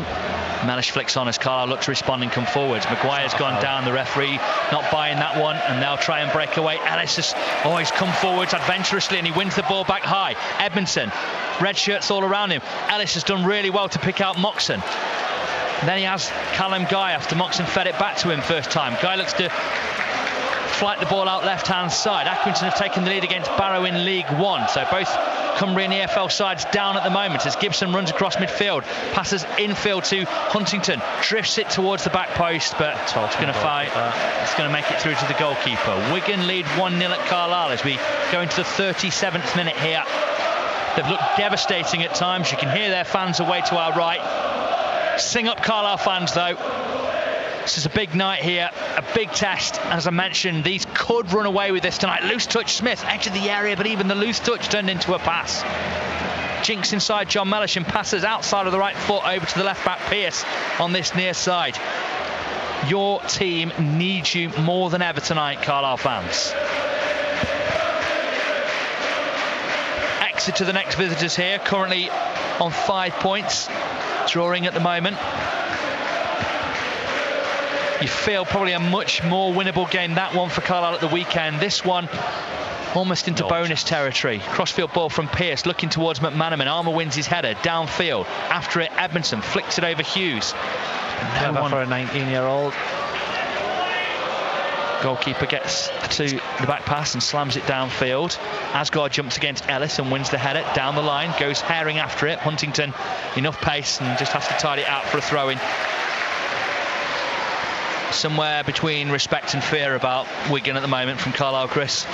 Well, you're right though. To beat these teams, you've got to leave people behind, or you've got to score the first goal, and they've got it, so you've got to come out the traps a little bit, but decide when. And when you do that, they've got players who can devastate you.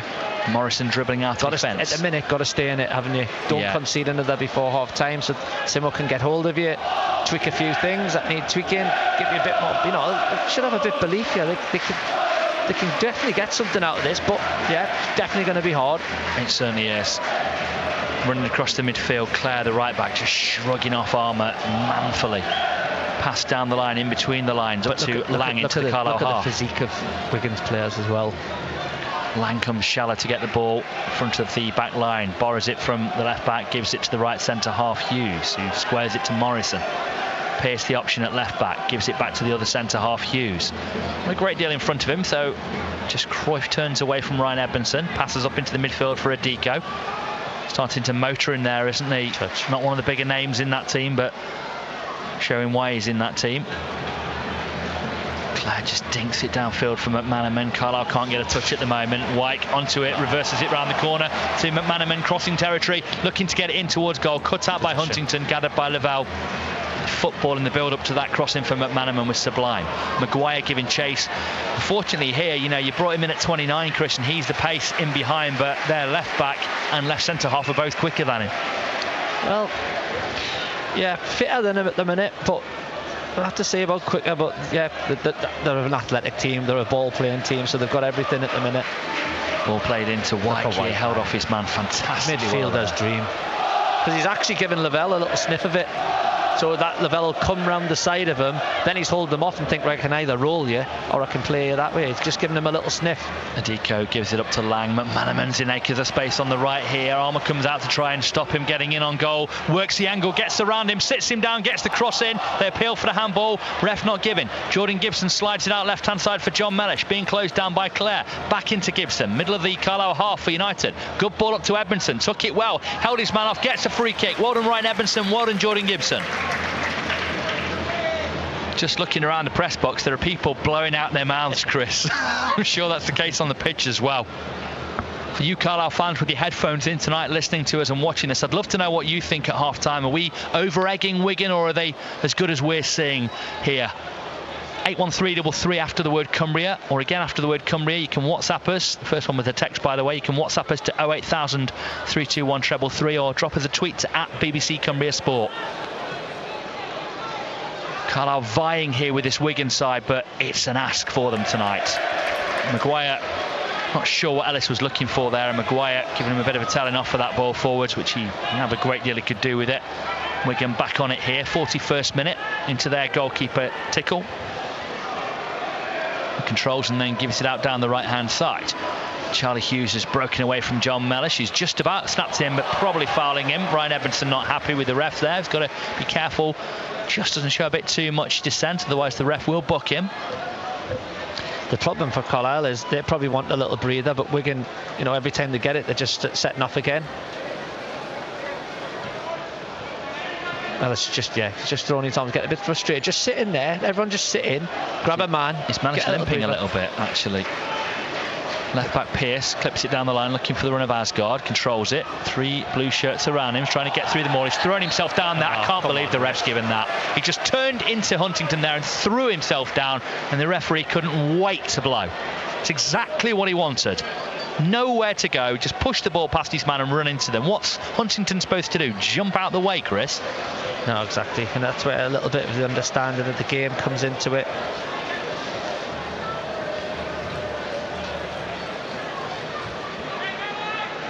Got his magic spray out though, and Maguire on the edge of the defensive line, and this would be a terrible time to concede again. Just as Paul Simpson's got work that he could do with this team to try and find something else in that second half. Carlisle trailed by a goal to nil. Wigan pushing for a second towards the end of this first half. Going into the 43rd minute, Pearce swerves a cracking ball in, headed towards goal, hits the post. One of the centre halves, I think it was Hughes, wholly beaten all ends up. Dived late, would never have got near it were it inside the post. And Carlisle living very dangerously. Yeah, it's a great ball in, isn't it? And yeah, great header. You're just waiting for it to hit the back of that net. I think this is maybe, you know, they are taking a hell of a lot of chances. Well, they're comfortable in their chances. That might be something that, as the game goes on, they might take too many chances at the back and we might nick it. Yeah, they really were playing with Carlisle. Great ball in and great header. They were playing with Carlisle right on top of them there. Now Smith driving forwards off the layoff from Charlie Wyke. He runs a long way, gives it out right-hand side to McManaman again. Clare runs beyond him, comes inside to Smith, gives it, gets it back to McManaman, then back out to Smith on that right-hand side. Wykes comes short. Clare has it on the right, sends the cross in towards goal. Carlisle defended that brilliantly. Maguire trying to get back in and help out. Lang looking for an angle. Great tackle, Maguire. Now Callum Guy can get Carlisle upfield. He's got only Edmondson in front of him, and he's got red shirts all around him, Callum Guy. Bundled over, and what does the ref give? A throw in to Wigan. Callum Guy can't believe it. Adiko, ref didn't foul him. Just good strength in the pair of them fell. I think the ref's actually done what I thought he should do earlier with the Huntington thing. I think he's watched what was going to happen, assessed that the lad was going to catch Guy and probably didn't have to foul Guy because he was going to not take the ball off him but definitely tackle him. Oh, Moxon wins it and then loses it all in one to Pearce. Morrison turns away from Edmondson right in front of his own penalty area. Got that wrong and Edmondson's clean through on goal, but he didn't. That would have been a great goal for Wigan, but if it was White going for the header rather than McManaman. How's the ref not given that? Armour not given the other. Armour has clearly fouled McManaman there, and he just turns in bewilderment to the liner on the far side. Holy clearance downfield. Edmondson underneath it. Header away by the defender in the midfield. It killed that second ball, Chris, so instantly, and they work it out to the left back on this near side. Into the last minute of the 45. Paul Simpson urging his men forwards to be adventurous, but at this stage of the game, they'll probably be breathing deeply and desperate not to concede anything so late in this half. 40 seconds off finding out how much time added on we've got at the end of this first half. Ellis with the throw. Kendall have got a fourth against Barnoldswick.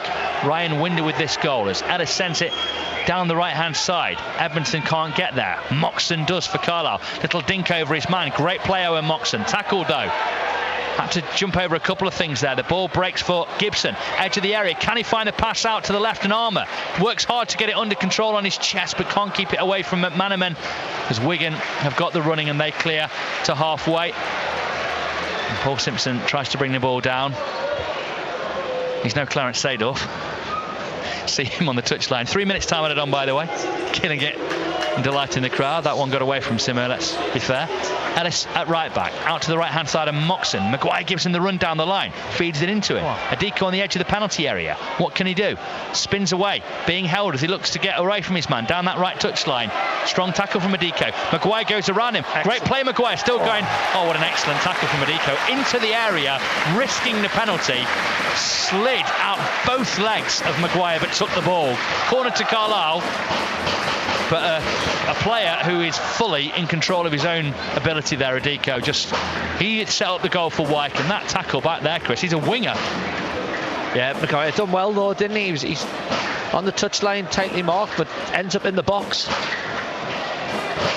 Carlisle corner, right at the end of this first half. In first half stoppage time, 1 minute into it. I'm glad to see the Carlisle clock is carrying on counting beyond 45. That's really helpful in this time of ludicrous time on. Corner, back post, goalkeeper punches.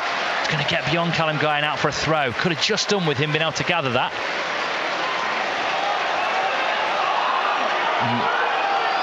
What's going on here? I think they feel that Carlisle are time wasting here, but they're just waiting for Jack Armour to get over and take the throw. Down the line to Jordan Gibson. Chops left and right. Guy looks square to Ellis. What can Ellis send forward here? He's being closed down. Must be careful. Looks for the crossfield ball from right to left. Goalkeeper comes a long way. Headed up, not away. Goalkeeper going after it again. Did he jump into his man? Oh, the ref gives the free kick to Wigan. Goalkeeper jumped into the Carlisle player. He's got a decision to make. Free kick Wigan. Thoughts? He's got to reckon him, this keeper. You know, as much as the reports are that he's been good, he's came. Sometimes his touch looked a little loose when he looks confident on the ball, and their decision making. Well, that's 2 of the 3 minutes time added on. And the refs must have told him 30 seconds ago to get on with it. Here we go with the ball downfield from Tickle. Maguire in the tangle there with Lavelle. I thought that was a foul on White rather than Maguire. Ref not giving on that occasion. Right load of chatter from a couple of the old boys to our left here watching this one, wondering about how Carlisle are going to find their way. Edmondson flicks on. Maguire keeps it in play on the byline on that left hand side. Chance for Gibson to cross on his left foot in towards goal, headed away Wigan. Armour wins it back for Carlisle. Back to Gibson on that left touchline. Can he find the angle for a cross? Looking to maybe lever something. Gets a good swirl around the corner. Edmondson goes after it. Oh, and he's just messed it up in the back post. He did so well to work the space for himself and just didn't seem to get anything really on it meaningfully.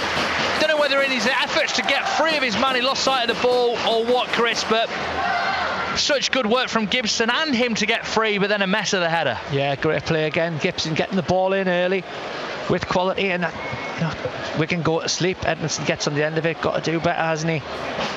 Another header from from Edmondson. It just doesn't test the keeper. Great stuff this from the Carlisle fans. That's half time, and that's rapturous applause for Carlisle United. What an effort that is. What a hard 45 minutes of football that was. Well, they know what to expect now from the big hitters in League One, of which Wigan will be one. They're hoping to go on and win a title despite starting the season off on -8 due to the financial issues last year. And at the moment, Chris, you wouldn't bet against them. They look absolutely brilliant, but Carlisle just a goal down at the break. Yeah, it's just been a funny one, hasn't it? They started brilliantly, Wigan. The crowd went quiet. We suddenly thought... Those boos, by the way, for the officials, not for the Carlisle. Yeah, we thought...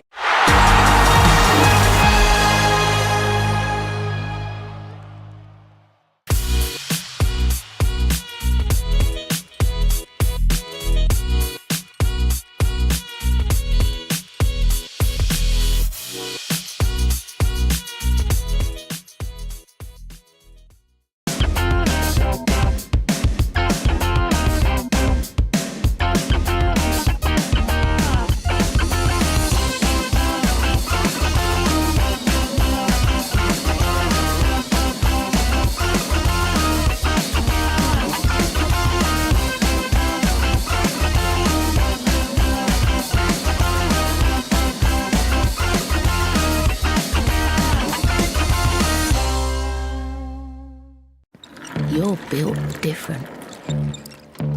Breathing new life into broken. Taking matters into your own hands. Assembling big dreams from the small things. Never stopping until you find right part at the right price. That's the eBay way. Hello, football fans. This is a smart meter display. It helps you tackle energy usage, manage your spending, and keep you on target. Now that's a hat trick. Search Get a Smart Meter today.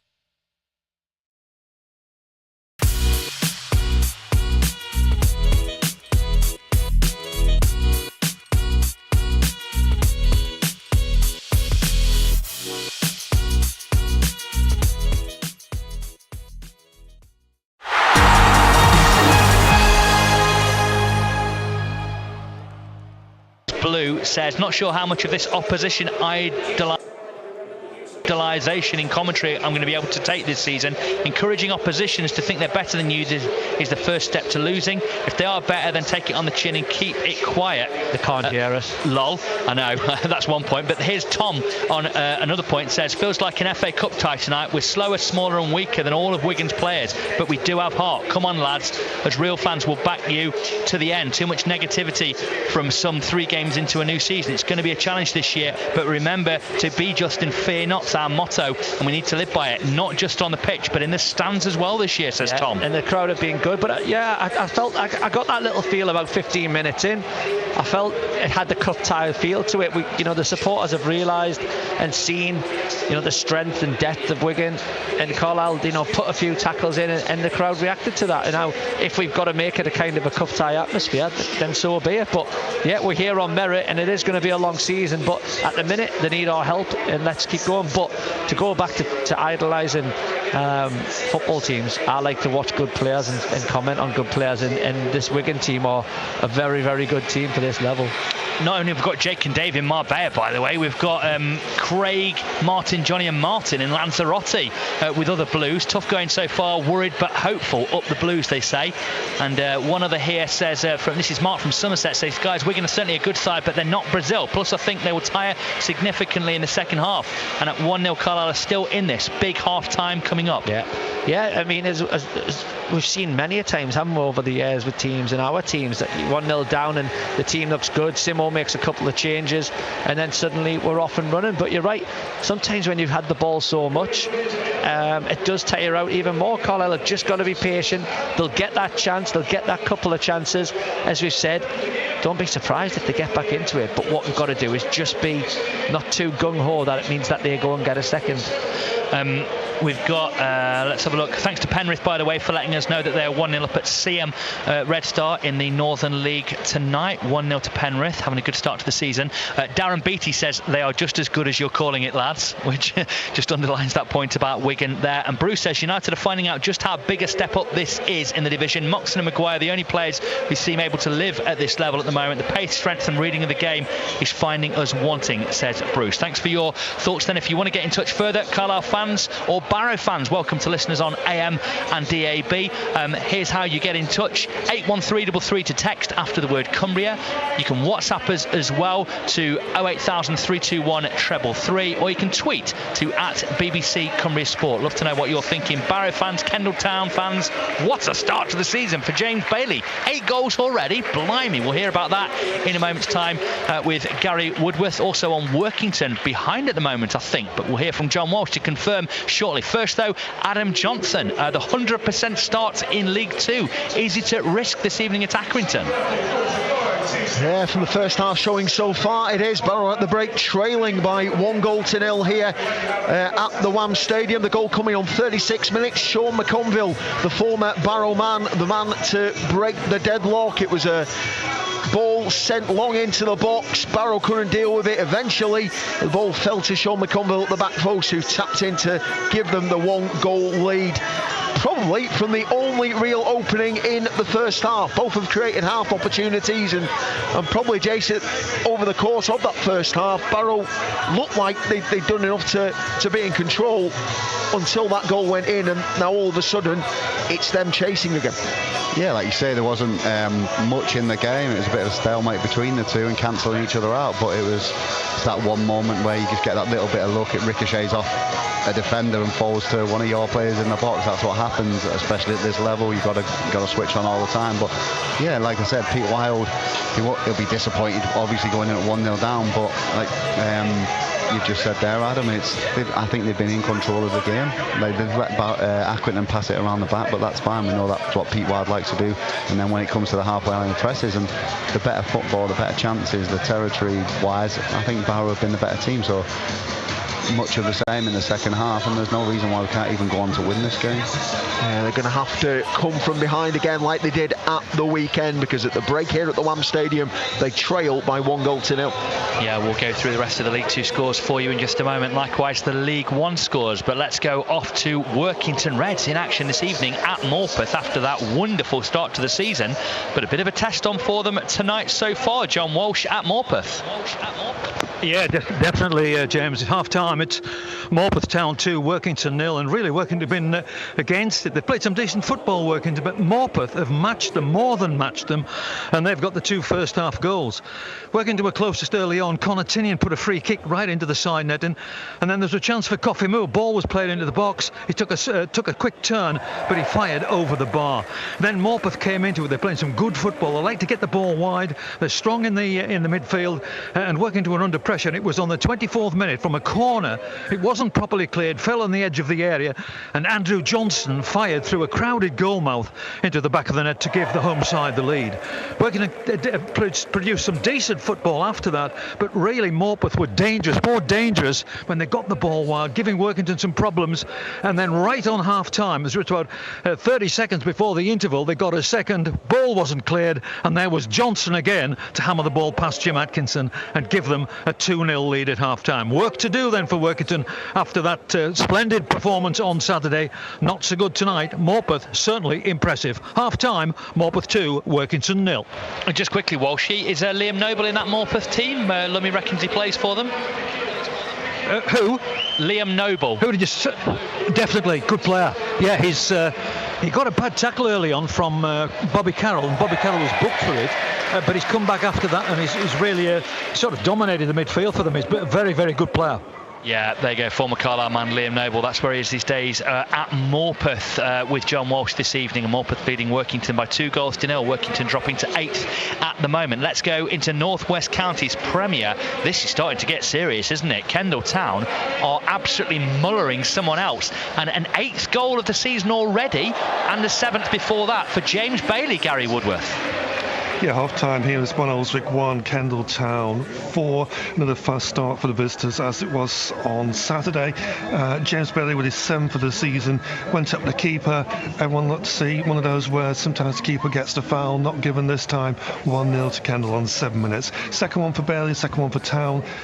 6 minutes later, good link-up play with Brandon Crossgill Robinson. Short ball feeding Bailey, who lifted it past the keeper for 2-0. And the jitters in the home defence were shown on 18 minutes. Keeper came off his line, but the centre half Thomas Dean headed it past him into his own net. Kendal cruising at 3. Then the home side are better than they're showing in perhaps the first 20 minutes so far this evening. Came gradually back into it, and he got a goal back as well on 23. Andy Hill from the fullback, who's really providing width for Alswick this evening. He's creating a lot of their chances by hugging the right hand touchline. Andy Hill on the end of it heading home. I think Cheetham got something on it as it went in, but it was 3-1.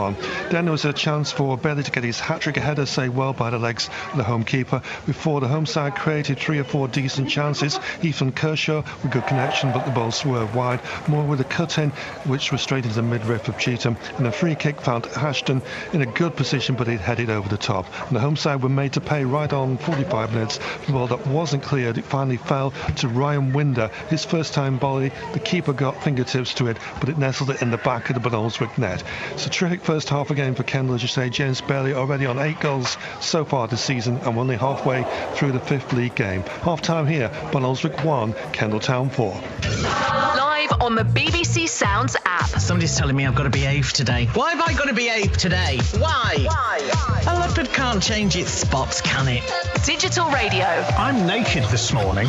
Not literally, obviously. I mean, I've got shorts on, so part of my body's naked. And on your smart speaker. There's meant to be 180 new emojis coming out this year. I can't be bothered with that. Something has to be really seriously funny to use the crying, laughing one.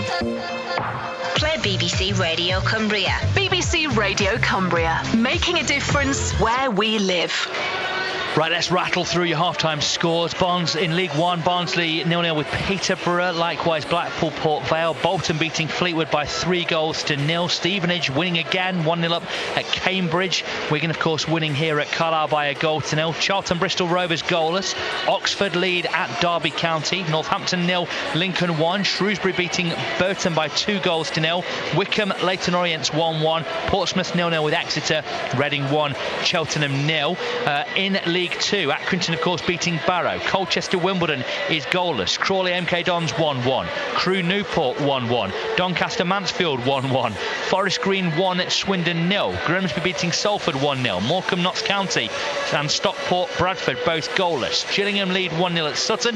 Tranmere beating Harrogate 2-0 and Wrexham 2, Walsall 1. In Champions League qualification, let's just check. Rangers 1-1 in Geneva against Servette, so 3-2 up on aggregate. Desperately need to hold on in that game to make it through to a game against PSV or Sturm Graz. PSV look the Dutch side like they're going to go through. 2-2 on the night in Austria, but they led 4-1 from the first leg. Elsewhere, Marseille 2, Panathinaikos 0. Braga leading a Serbian side TSC 4-1. Galatasaray are winning their game. Dinamo Zagreb against AEK Athens is 1-1. Sparta Prague 3-3 with Copenhagen. Molde have won their game and made it through. Maccabi Haifa likewise against Slovan Bratislava, and Aris of Cyprus are beaten and out by Rakow of Poland. And don't forget, earlier today, Spain beating Sweden by 2-1. They will play England or Australia in the final of the Women's World Cup. England and Australia playing in the morning tomorrow. Quickly through the scores, because the teams out here in MPL Premier. Ashton Basford 0-0. Atherton 1, Bradford Park Avenue 0. Bamber Bridge 1, Hyde 0. Guiseley 0, Whitby 2. Ilkeston 1, Gainsborough 0. Macclesfield Matlock goalless. Marine 4, FC United 0. Morpeth, of course, beating Workington 2-0. Likewise, Radcliffe beating Lancaster by the same score, and Worksop beating Marsk 2-0. Stafford Warrington is goalless. The Carlisle players are back out here then at Brunton Park. Second half with me, James Phillips, and Chris Lumsden coming up next live on FM and Freeview Channel 721. Bit of work for Barrow to do to maintain their 100% start. They trail by 1-0 at Accrington. In the company of Adam Johnson and Jason Walker, you'll find out what happens in the second half on DAB and BBC Radio Cumbria AM. The sound of local football. Carlisle and Barrow, exclusively live. BBC Radio Cumbria Sport. A few more texts and tweets coming through just quickly. Chris, so we'll do the tweets first. Martin says, got a serious issue with Lavelle at the moment, running around like a headless chicken, leaving gaps, doesn't track runners, doesn't hold the defensive line with Huntington, needs to be braver on the ball, go through the middle and stop punting it. And Joe says, I'm fairly impressed with us in the first half. Wigan really giving it a go, and we're doing well enough to keep them fairly quiet. We just need to be more accurate at the other end. Same issue we've had in previous games. Yeah, I think it's going to take time for people to settle into the role, to get used to what players bring to the table. I thought Lavelle, has battled well with White. It's a hard job for him. At times, the options, I think he can pass it out a little bit more, but at other times you don't want it to take too many chances as well. But yeah, it's a big game. It's been a good game, hasn't it? And you're right, Carlisle got a lot to look at and be happy with and think, we can get something out of this. But as I keep saying, Wigan are very, very dangerous. Yeah, and it's a big half here as Lavelle, little nudge in the back just as he was trying to spin out against Wyke, and he carries the ball out to play, and it's a Wigan throw when you can argue on his stronger right foot, Chris, could have just gone back towards Thomas Holy. Is he trying to be clever there? Yeah, it's a tough one, isn't it? You can go along all you want and say what you should have done, but there's a little bit of pressure on him, and he's got to do what he feels comfortable. Really second for Barn Oldswick, who 4-2 they'll still lead there in North West Counties. Ball in from deep. Lavelle heads away against Wyke up into the midfield. Adiko wins it again. Brought down brilliantly on the edge of the area. Wyke trying to get it under his spell. Huntington in the tackle, falls towards Wyke. Carlisle just on the edge a little bit, clearing it. Adiko somehow in the melee manages to find a ball out to McManaman on the right. Guides one. Thomas Hawley gathers no problem. Second minute of this second half. Carlisle 1-0 down against Wigan and already facing a shot. Yeah, well, it's going to be tough. It's going to be. They'll always have openings. They'll always create openings. They've got players in their ranks that can do that. But it's about that kind of thing there. When Hawley kicks it forward, we've got to make sure we're on the front foot. Mix it with them a little bit.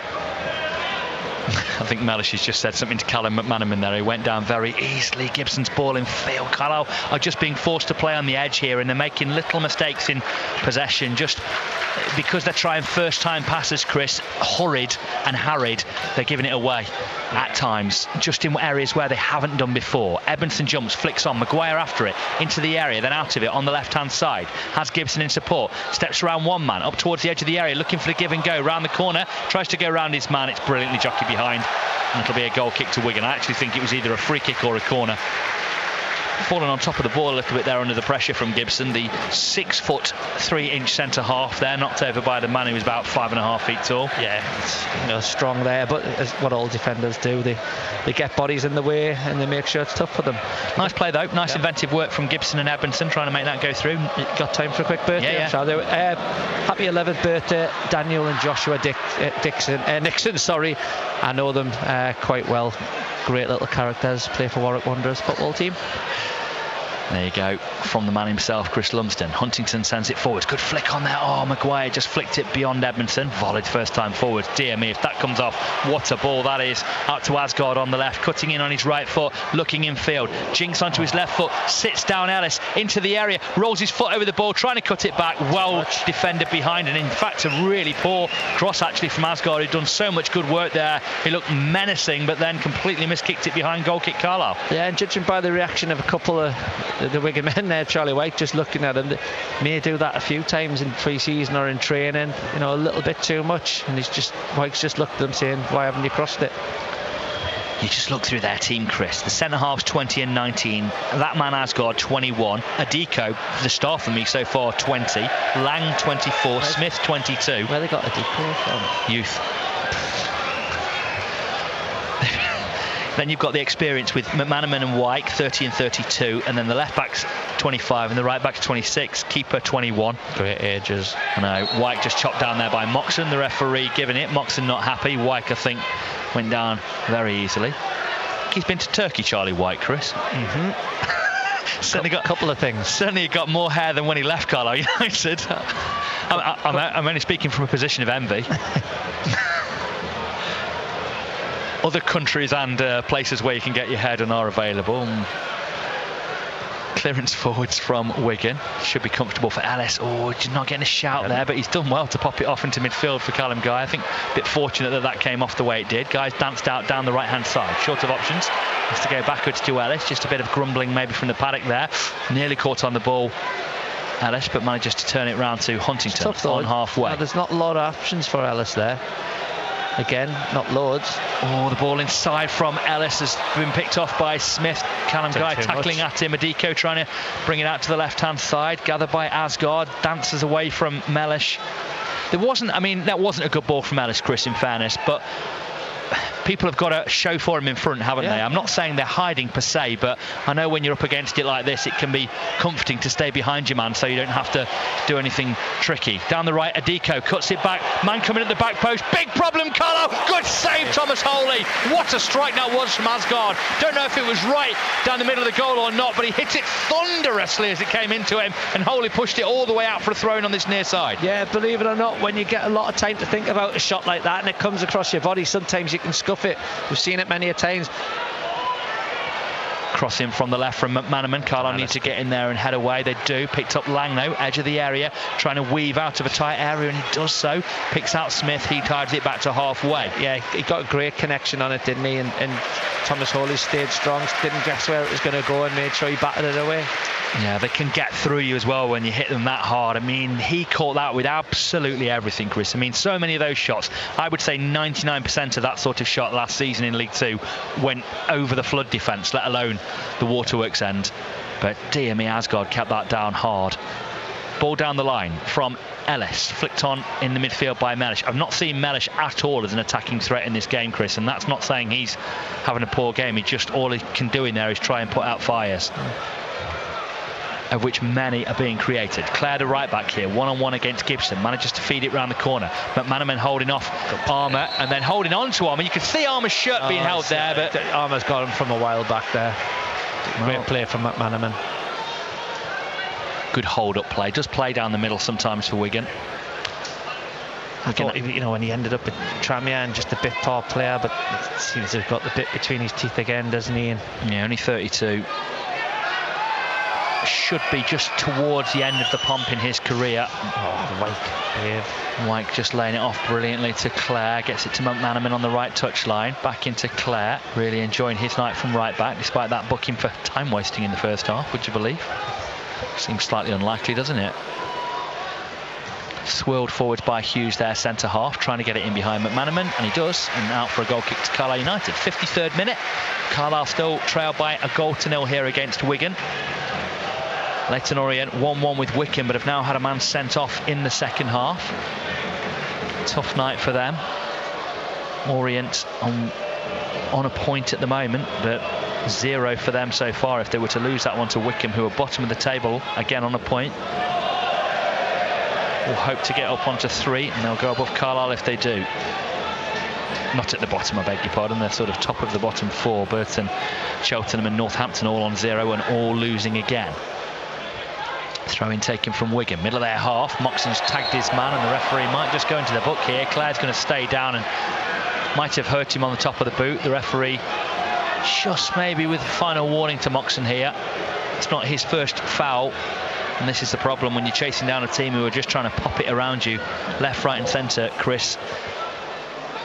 You're always prone to just catching your man just that split second late. There's a bit of frustration and you get a little bit tired, but I definitely think there's a Rick in them.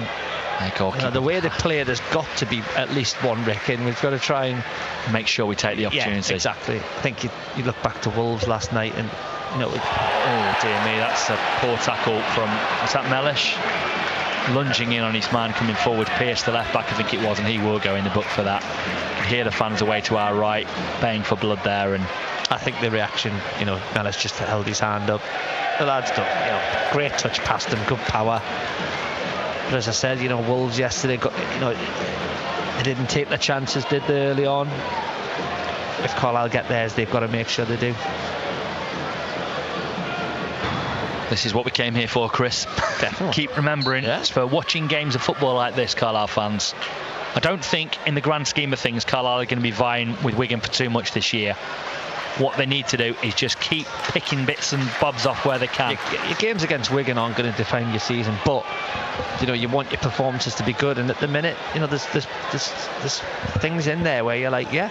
I think that this intent a bit more like this against Oxford, you come and get the result. Port Vale, by the way, on 4 points. 4 more than Carlisle have got, despite their absolute toweling at Barnsley on the opening day. Shows how the division can ebb and flow as the ball's gone out for a throw into Carlisle just inside their own half on the right. 55th minute, 1-0 Wigan lead here. Carlisle men just, I don't want to say the word hiding, Chris, but are they showing quite as much as they could for the defenders when they look forwards? Flicked on Edmondson. I think they're an honest bunch, I think. Maguire heads square. Chance for Moxon bringing it forwards up towards the edge of the area. Strikes. And it just deflected, and the goalkeeper manages to gather. And it didn't deflect to a Carlisle man, did it? It deflected to their goalkeeper. But good driving play there from Edmondson. Then Maguire, I think it was.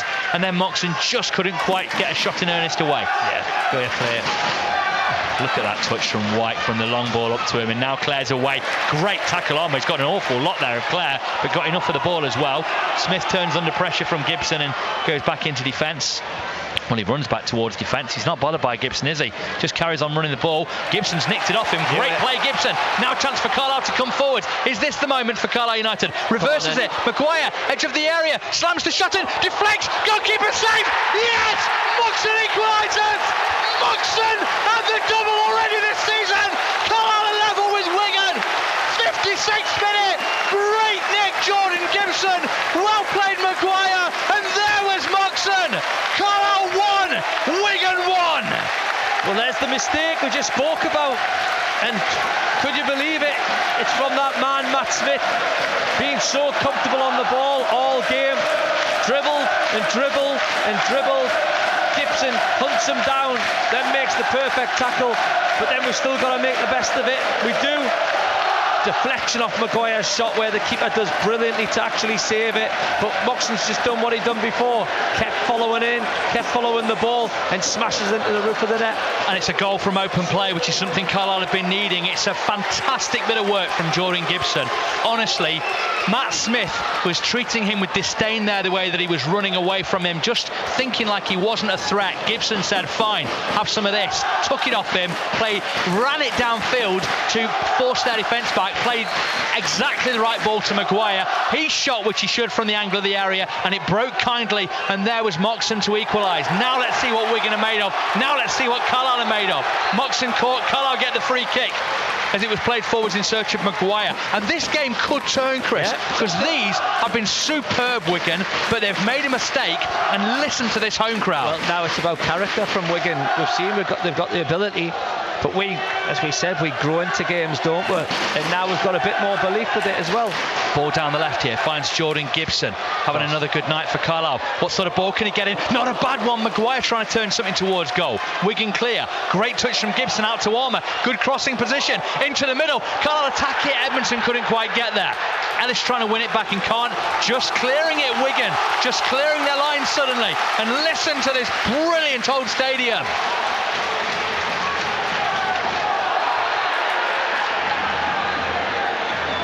And the throw-in, actually. Yeah, gone there. Gone to them, has it? The ref coming over and showing a yellow card there to the left-back for shoving the Carlisle man off the ball. Can't believe that was their ball. Yellow card, both full-backs now, but Chris, get at them. Yeah, definitely. I think, the Wigan manager will be thinking, this atmosphere, which of his players are going to stand up, but, it happened to the best of them. Smith then. Not put a foot wrong all night, has he? Gets hustled off the ball. Yeah, believing his own hype just a little bit. Moxon caught again as he played it forward. Edmondson goes chasing after this one against Morrison. Heads it down the line. Might just break. Cleared away by Wigan. Turn around the corner. He's going to give it. Ellis has been allowed to get away with that one. The Wigan man's gone down and stayed down. Carlisle trying to bring it forwards. Slid down the right. Maguire chance. Cut back into the middle and Wigan clear. They'll go for a throw-in on the far side. The Wigan man's barely moved. It looked like a foul to me from young Ellis, Chris, but the ref not interested. Yeah, looked waist height at least. But the referees just not even wait for it and just didn't look at it. And the other thing that's interesting from the ref is that he looks a bit sparked out. The player is down. Can't see who it is who's down, Chris. By the way, at the hour mark already into the 60th minute. But yeah, I almost thought that the ref needed to stop play just because the way he flopped onto the floor. He's rock hard, he's young Ellis, isn't he? Yeah. Listen to this place.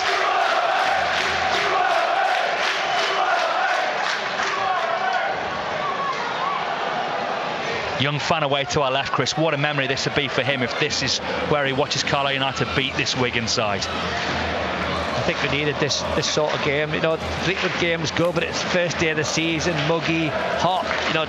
Both teams got to a certain point and they kind of ran out of steam, and then away, long trip down to Oxford, but Tuesday night against the big hitter, this is what gets your season going. They have the quality to still put Carlisle to bed tonight. Yeah, that's what makes it so exciting, Chris. But United have got a foothold.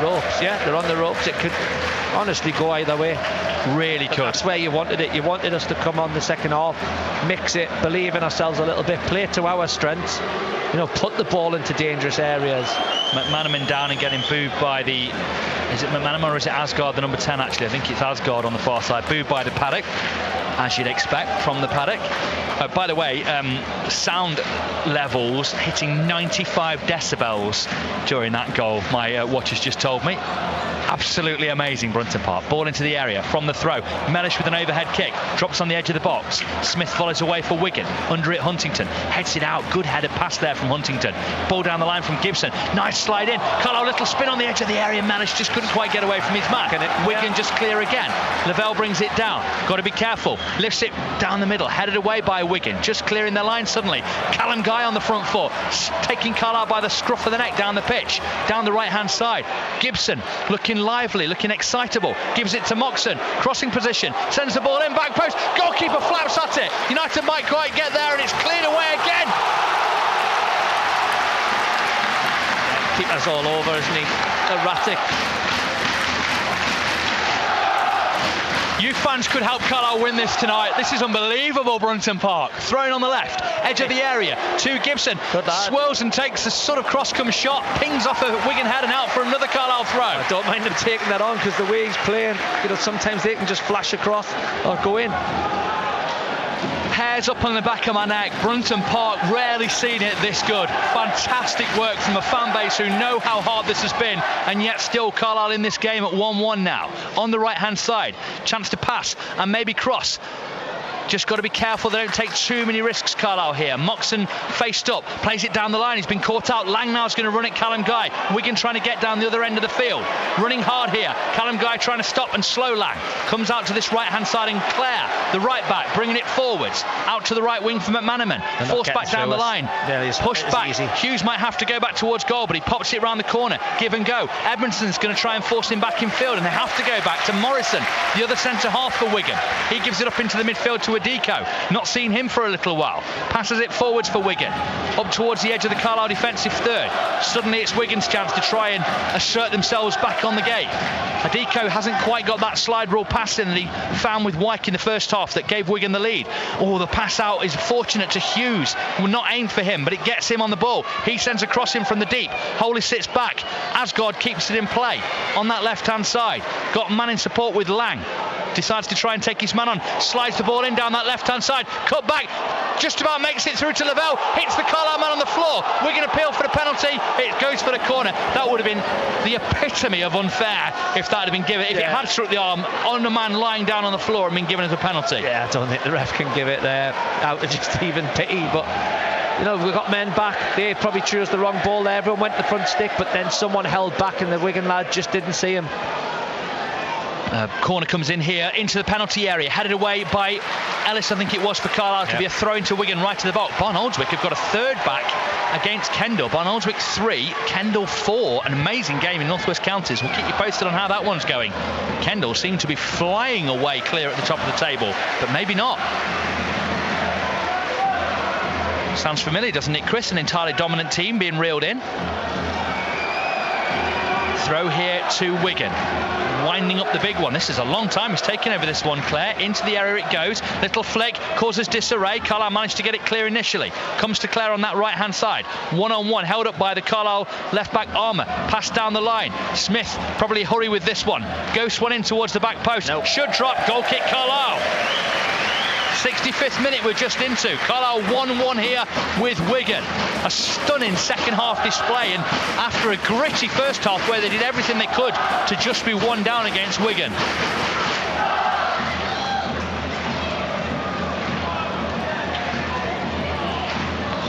Bristol Rovers have taken the lead, by the way, at Charlton. Reading still 1-0 up in their match. The only two teams in the bottom half of the table leading.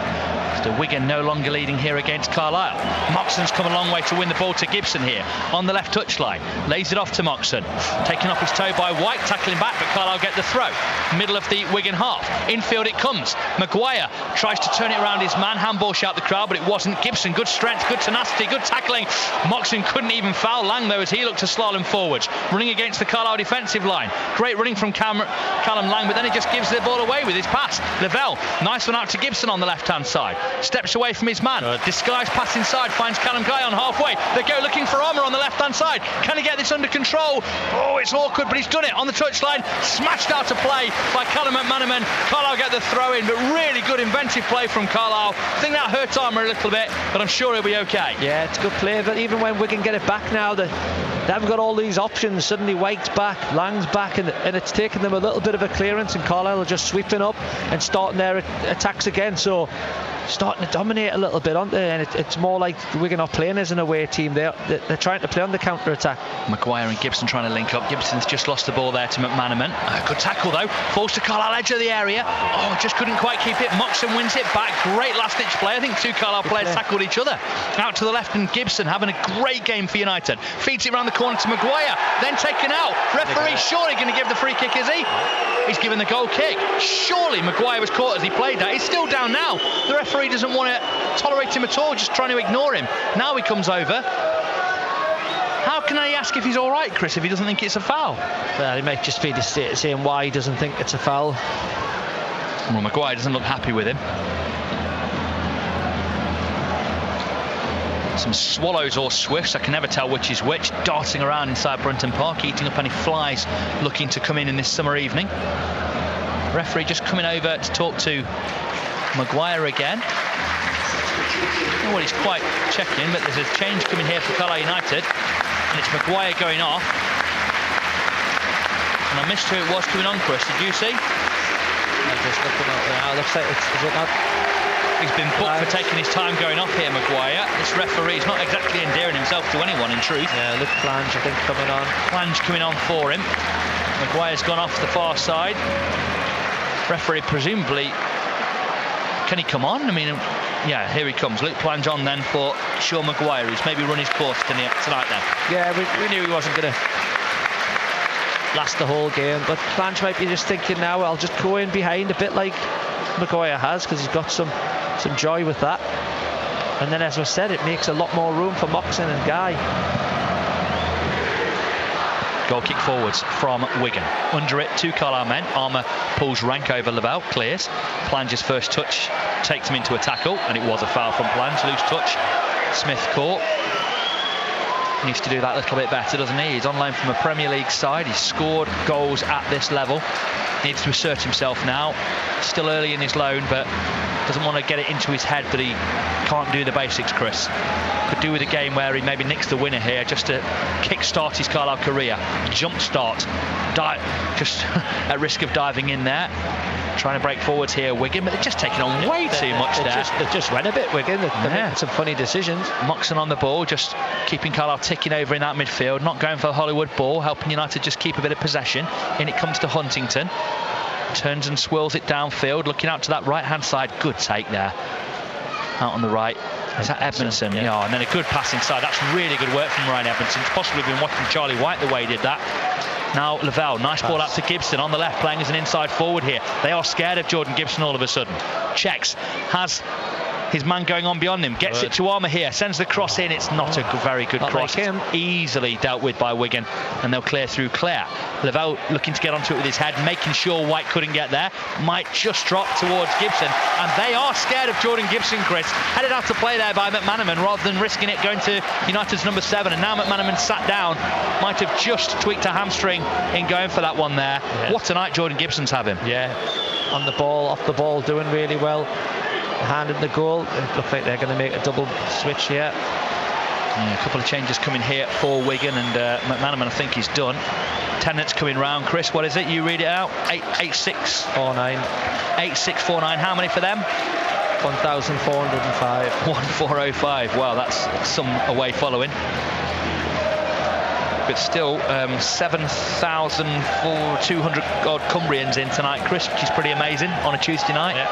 Not a school night, obviously, but still it's a late night. There's a young lad down here who's going to be absolutely shattered by the time he gets home. Change here for them. Callum McManaman off, and coming on for him, Stephen Humphreys. That's the first of their changes. Made to go off on the far side, which I don't think he'll particularly love, given that he is injured. And the other change, Charlie White coming off as well. I didn't see who White was off for. Is it Chris Z? Yeah. Oh no, it's taken, whoever it is taking the captain's armband, so it's maybe Josh McGuinness. Yeah. Who's come on. Just wait to see his number. I know, it's hard to see on there. I know. It's 28 is McGuinness, I think that is him, isn't it? So Wyckoff, McGuinness, the former Hull, Bolton, Charlton, Grimsby and Cardiff man. 32 now, taking the captain's armband off Callum Lang. McManaman getting treatment on this touchline down in front of the east stand as Armour gets on the ball, looks to dink it down the line, gets the throw in off Humphreys, just on. Former Rochdale, Fulham, Shrewsbury, Southend man. Carlisle play it back into defence, just got to be careful here. McManaman trying to close down Huntington and just pings it out to that wing. Can't keep it in play out there on the far side. Ryan Evanson, 8,649 then the attendance, 1,409 from Wigan's brilliant. Big club though they are, that's still a fine effort on a Tuesday night. I wonder if they take that many wherever they go. The Wigan fan who got in touch with us earlier saying they take 1,300, even more to this one then as the ball's dropped over the head of Armour here, and if Humphreys keeps us in play could pose a problem to Carlisle United. Looking to take on Armour, well done. Clears it up to Gibson. Gibson steps inside his man and then another man. He's really starting to enjoy his night. Needs a teammate to show for it here, otherwise he's going to get caught on the ball. McGuinness nearly took it off him, passes it square to Huntington. Nice ball into the midfield for Guy, then on to Moxon. Heavy touch from him, does well to retrieve it, plays it to Huntington. 1-1 the score, by the way. 72nd minute we're in. Lifted forwards in search of Plange. Hughes wins the header over him, but enough that it was a fight. Out to Gibson on the left. Great ball from Moxon. Gibson going into the area. Left-hand side. Sends across in towards goal. Plange back across the face and just wide. Oh, what a moment that would have been for him. Great play, Gibson again. Left-footed cross and Plange almost found the far post corner. Great play from Carlisle on the whole. Kept it, were patient, didn't just lump it. Made the extra man count out of here, got it out to Gibson, backed himself on his left foot. Plange gets the ball, nicked it on the far side, dragged down on the edge of the area here. Carlisle going to get the free kick, the ref not giving it. Paul Simpson's going to be talking about not getting a fair share out of the referee this evening as the Wigan man carries the ball out to play on that left hand side. Jordan Gibson, Chris, this is a standout night for him. Out to the left come Carlisle in defence off that throw-in. Armour has it. Gibson showing inside. Wanting it all the time. Fancies it against Smith. Clips the ball out right-hand side to Ellis. Good play again. Ellis looking forwards. Oh, it's been cut out. Now Wigan will try and break onto Carlisle. Don't forget the danger they pose. McGuinness up top for them now. I don't think they're as dangerous as before. I think they've just lost a bit of that. Clare running hard here. Gibson trying to get back after him, puts in the tackle. He's gone down very easily there, and then he's picked up the ball and the ref gives it to him after. It was a trip. Well, he hadn't given it though, the ref. He waited for the man to pick up the ball and then gave it. Smith, or Humphreys rather it is, just trying to open up the angle for a shot. Great tackle from Armour. Turning on it here, Mellish, got to be careful. Pops it out down the left hand side. Gibson wants it. Needs to think about what he's going to do next here. Moxon with a heavy touch. Now he's lost it. Suddenly Wigan just pushing a bit more on top of Carlisle United. Ball in back post. Chest touch. Edge of the area. Trying to get it through. They appeal, but only the fans. And in the end, Mellish can jump and win his header. Barn Oldswick have equalised against Kendal. It's 4-4. Wow, what a night. I think it was 3-0 and 4-1. Now 4-4. Ball forwards here for Wigan. Loose touch around the corner there. Almost turned into an excellent through ball from McGuinness to McGuinness. Huntington lost it over the top now. Chance for Plange to give chase. Can he keep it in play? Okay. No, it's just skipped on beyond him and out for a throw in the right back position. What a night this is from Carlisle United. I described it as a bit like a Rocky fight, you know, Rocky Balboa and all of that, getting absolutely pounded at times in the first half, but just about staying in it. Fourth official's brought the ref's attention to something here, and he's asking for someone to come out into the technical area. Gavin Skelton it is, showing a yellow card. I don't know if that's for standing up at the same time as Paul Simpson, or maybe something said to the fourth official, perhaps about whether we're going to get a free kick tonight or not. But a yellow card to Gavin Skelton, I don't even know how to mark that down. I'd have to write his name down somewhere to colour it in yellow. So, throw in to Wigan in the right back position. how United have fought back into this game in the second half, but Wigan still have quality. Maybe not as much threat as they posed in that first half, though, as Adiko tries to run from deep in their midfield. Mellish stalking him, forced to pass back inside to Morrison, square to Hughes, 2 centre halves, played in behind Carlisle. United will cut it out. Great first time ball, nice touch as well from Plange to Gibson. Armour's going beyond him. Plange has come out wide, there's no one for him to hit in the middle, so he goes out to Plange, rolling his foot over the ball on the left, gets a cross in, good cross, headed away, falls to Moxon, can shoot, does shoot, shoots wide, goal kick. Yeah, I think the Wigan lads are stuck in between clearing it but trying to play out as well, and he doesn't get anything on it. Falls to Moxon, who wants to take that shot on. It's that sort of rifle dipping volley. It's a midfielder's dream, that, isn't it? But he was just hurried a little and got it wrong. Also stretching out his calves a little there. I wonder if with the illness he's had, he's suffering with a touch of cramp here. 76th minute, ball forwards, easily headed away by Huntington. Mellish working in there to help Guy get back on the ball. Out with Edmondson, who's playing more on the right wing. Dances past his man, bringing Carlisle forwards. Up to Plange, he protects it, spins, looks out to the right wing, can't see a teammate, goes for, not sure who was going for him. Fair fizzed it in at Edmondson there. Edmondson goes herring out of their defensive third, trying to help Carlisle get back on the ball. Wigan have played it back into their centre-half use. They can't get out. They're looking to get in behind here. McGuinness has gone miles offside, so they can't play to him. Suddenly they're playing back and forwards across their back four at the moment.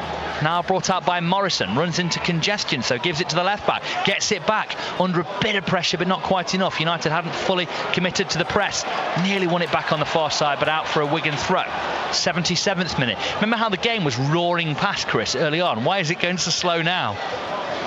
I feel like I've time checked 3 times in a minute. Carlisle 1-1 here with Wigan on BBC Radio Cumbria Sport. What an effort this has been from Carlisle United. Out on the right with Humphreys for Wigan, on halfway, the winger. Infield to Smith as a centre mid. An arrogant performance in a largely good way in the first half, but overdid it in the second. Caught on the ball, Carlisle broke, and Moxon scored to make it 1-1. Some groans from the Wigan supporters because they've not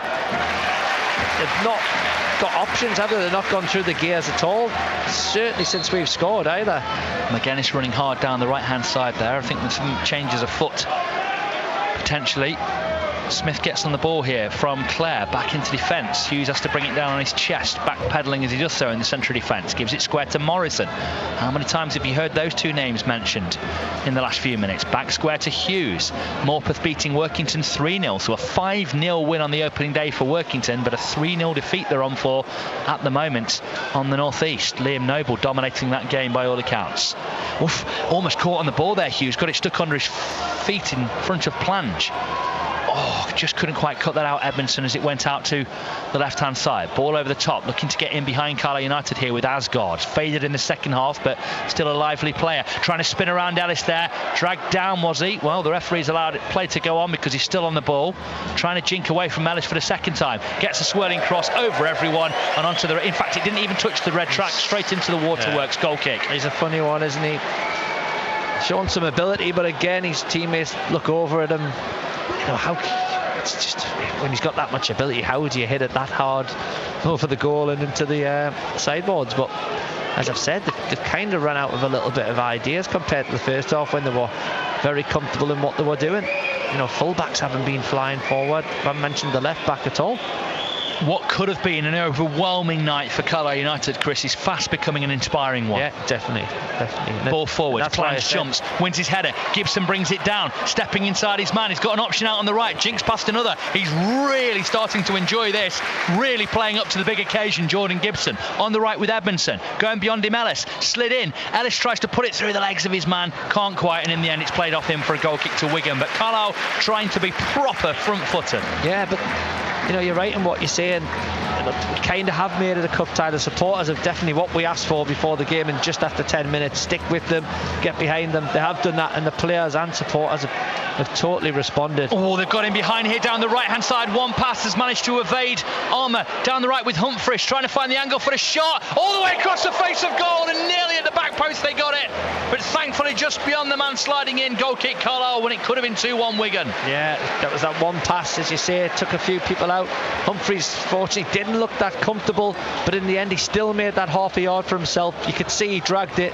Thankfully he didn't drag it too much. That Lang couldn't get on the end of it. 80th minute on BBC Radio Cumbria Sport. Into the last 10 we go, plus whatever stoppage time we get.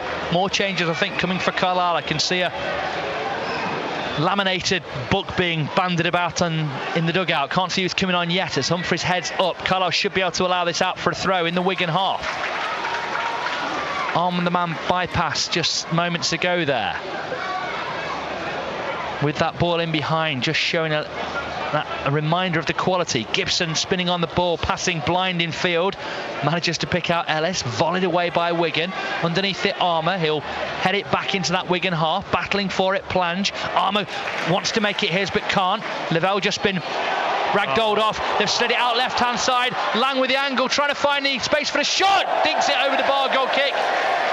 Ooh, and the Carlisle man's hurt as he goes down. And I think everyone coming over to make sure he's all right. Is it? It's not Huntington, is it? He's walking away in front, or is it? No, I think it is, but he's done enough. I think that's why they're just going over to him. Good play from Wigan, to be honest. They work it well. It's a good ball into Lang, and you think this is the big chance. This is who they want on the ball. But he, again, funny sort of finish, wasn't it? Another double change coming here for Carlisle. Huntington just showed such good presence of mind there, Chris, to make sure he made the ground up to make it difficult for Lang. Clearance downfield for Carlisle from Holy. 82nd minute. Header goes up and then back towards goal from Smith. Drops though to Clare, the right back. Stabs it round the corner to Humphries. Armour makes the tackle this time. Gibson can't get past Clare. And then Clare throws himself down. What a strong tackle that is from Owen Moxon. Oh, he's really struggling with cramp. Wants to get back up but struggling too. Carlisle play it downfield. Hughes will clear. Does it drop out of play? No, it's just gone up. Battling for it. Plans just shrugged out the way there. Gets onto it though, and surely he's being dragged down. Oh, Carlisle could have done with a free kick there, ref. Moxon just takes it into the congestion. Shirt being dragged up over his shoulders, but still not an intervention from the ref. Huntington lifts it forwards here in search of Gibson. Headed away by Clare. Armour called to leave it by Moxon. Manages to just about feed it inside to Lavelle. That's a risky ball forwards from Lavelle. Cut out by Wigan. Clare, Adiko, Humphries, Jink passing it around, trying to run it. Carlisle United here down the left-hand side. Oh, and Humphries has got away a bit too easily down this right. Couple of Carlisle men down. The referee pulls it back for the free kick, and Moxon's night is surely run. Surely they'll bring on, I think, is it Charters? Pro in Moxon, yes. Fantastic effort from Moxon, but he can barely walk now. Almost fouling a man there to get a breather. He's going to go off. Charters is going to come on, and he'll take as long as he can. Off the pitch, applauding the Carlisle fans. Great night. His goal separating the sides. The other change. Again, I couldn't see who that was. Taylor Charters on for Moxon. It looks like Barkley on for Ellis. Yeah, they're going to shore up that defence a little bit more. Good spot, Chris. Maybe that they might start to go a little bit longer. Wigan. Long walk round that pitch for him. Owen Moxon, that is. With cramp all over his calves. Both of them, it looked like he was stretching out there. The referee now allows us to get back underway. Carlisle with a double change then. Charters on for Moxon. And Barkley on at right back for United tonight. I'll have to go for almost a back five now. We'll keep our eyes on that and let Lummy watch. Owen Moxon's name courses around Brunton Park. His goal at the moment earning United a second point of the season here. 84th minute. Can they hold on? Can they get more? Maybe just suddenly the realisation creeping in with Wigan just pressing a little bit the last few minutes. Yeah, they've got a little bit more of a grip on it because they were rattled, weren't they? But Carlisle have done so well, and as you see, the tired bodies out there, but it's been a great effort. Trying to get their football going again here at Wigan. Humphries coming in from this right touchline, infield to Smith. Overlapping centre half coming forwards here. Chop turn infield, gives it back to Smith. Nice touch away from his man. Charters going after him, can't stop him. Manages to feed it through to Lang. Adiko bringing it on, played out to the left-hand side now on full-back. Pearce into a crossing position, in towards goal. Huntington with a towering header. Charters with the follow-up. Adiko gathers, middle of the Carlisle half. Urged back to halfway and into his own half. He passes it to Morrison. With Clare, the right back, looking downfield. Plays it up to Humphries. He's shown real tenacity to try and get around the Carlisle men tonight. That time he just bit off more than he could chew. Gibson bringing it forwards for United. Ghosts in field, feeds it on to Charters, shrugged off the ball by Lang. Just took too long on it there, wasn't aware of the threat, didn't scan over his shoulder. Now it comes out to Humphreys on this right-hand side. Into the last 5 minutes we're going here on BBC Radio Cumbria Sport. Carlisle 1, Wigan 1. What a night this is for Carlisle United. What can they get out of it? Aditko bringing Wigan forwards down the left. Pearce crosses, repelled by Carlisle. Edmondson back working hard for United. Yeah, you just worried a little bit that they get that one bit of quality, but for me, Carlisle have been excellent this second half. Such bravery from Carlisle now. Most players, myself included, in a game like this, Chris, would want to be subbed off and let somebody else carry the burden here. I don't know about you, I would absolutely, my bottom would fall out in this game. So much pressure and tension as Wigan cross towards the back post. Lavelle heads it away for a throw-in. It takes real bravery, Chris, to stay in games like this, and I'm sure you real pros have got it, but I wouldn't have the stomach for this. Do not know how they're doing it. So much hope and excitement about how they've come back in this game, but Wigan now pushing again late on. Have United got it in them? 86th minute. I'm glad I said bottom there and didn't get myself in trouble. Throwing down the right-hand side for Wigan. Picked off by McGuinness. Humphreys trying to find the angle for the cross. Two men closing him down. Oh, he's got in between. Gibson hasn't managed to stop him. Thunders it in, and it deflects off Mellish. Brilliantly in through to Holy. Whoa. Humphreys has got a bit of something about him, hasn't he? I always thought of him as a centre forward, but he's come out onto the wing and done really well. But good play, John Mellish. You know, if someone gets past you, you've got to go and help your mate out, and that's what he done. He did. Humphreys had got past two. Gibson couldn't even foul him. Planger's effort to get onto the ball has released Edmondson. Two players go down. The referee plays on. That means that Planger's got it on the right side of that penalty area. And now the referee stopped the play with Carlisle in the ball in the corner flag because the Wigan man's down holding his head. Edmondson's all right. And the referee will drop the ball, hopefully to the Carlisle player on the right of that penalty area. That's what hopefully Planger's saying, and Edmondson as well. Carlisle were on the ball on the edge of the Wigan penalty area. The ref has to stop because the man's gone down holding his head, Chris. Yeah. Is that the next big tactic in time wasting? Maybe. But he might have a head injury. Yeah, indeed. But the ref cannot not stop the game here because he's gone down holding his head. Once he lost that header there and they went down and they didn't realise the free kick hadn't been given. I mean, I'm being cynical here and I'm showing my own scheming brain, but has he just held his head to stop the momentum? You know, we followed the ball, didn't we? So seems to be getting reasonable treatment here. So there could well be a knock, but you just wonder, don't you? All the ways to try and grind clocks, waste time, break momentum. Carlisle just suddenly getting down the other end and having a bit. This has certainly broken that. Another change coming here for Wigan.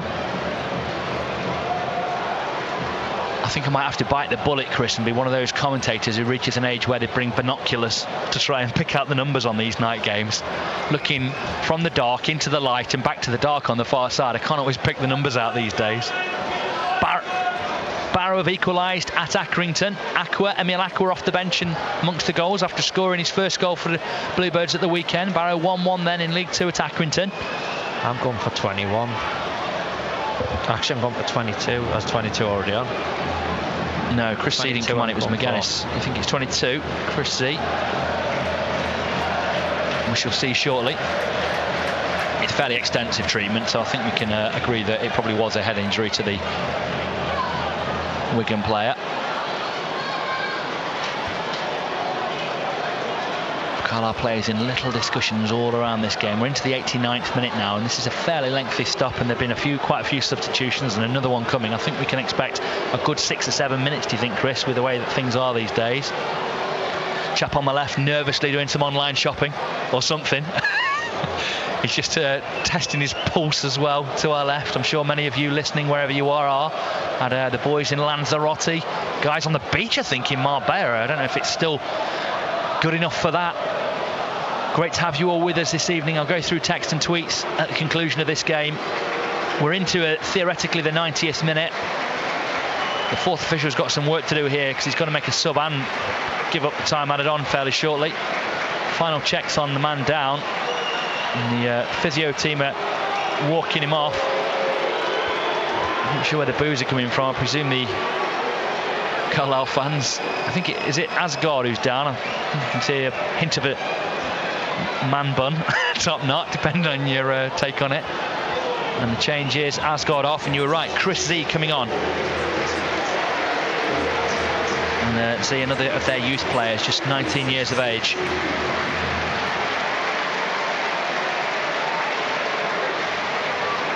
And 10 minutes time added on. There we go. 10 minutes. So we're effectively in the 80th minute, Carlisle fans, just into it. And the ball's going to be dropped to Luke Plange over to the right of that Wigan penalty area. The ref's taking him right to the touchline, which I think is harsh. It was right on the edge of the box for me. Put the man in the area to try and make the tackle. That would have made him think twice about it. Referee just telling the guy on the far side there to back off, and he'll drop the ball to Plange, and we're back underway on that right hand side, looking to get the angle. The ref got in the way there and made it hard. Plange trying to weave and bob and plays it down the line. Carlisle stepping around down that right hand side. Is there an angle for Barkley to cross? Volleyed away by the left back Pearce, and Carlisle get a throw. Do they? Yes, right in front of Sean Maloney's dugout. Thrown to Carlisle United inside that Wigan half. 10 minutes time added on. It's going to take us through to nearly 10 o'clock. We'll have reaction at some point this evening as Guy battles for the ball. Ref plays on, edge of the area. Melishes it up there, shrugs his man off. Out to the left-hand side now, and Gibson. Can Carlisle find something else here? To Armour. Down the line it goes now. Chance for Charters to pass infield. Picks out Gibson. Flights the ball. Back post. Goalkeeper's punch. Good punch. Wigan clear. Carlisle picking it with Barkley on the right. Middle of the Wigan half. Plange wants it down the line. Gets it down the line. Turns and faces his man. Running at Pearce. Couple of step overs. Goes infield. Looks for the whip ball to the back post. Headed away Humphries. And Gibson was winding up a volley from a acute angle. And would you have banked against him scoring if it had hit it? Yeah, but good play. Carlisle kept the ball alive. That's what they've done well. They passed it, moved it, then put it into an area. And I said first half or half time, Wigan look a bit under the cosh as when balls are going in. Carlisle corner. Gibson over it. What a night so far. Is there anything else in it for Carlisle? 1-1. Gibson rattled, drops at the back post. Oh, it's going to be cleared. I thought it was going to fall to Taylor Charters, and Wigan coming forwards like red arrows, breaking out of the defensive line. Humphries took a heavy touch. Carlisle onto it, slid in search of Plange. Humphries has to go back to his goalkeeper, who will clear downfield.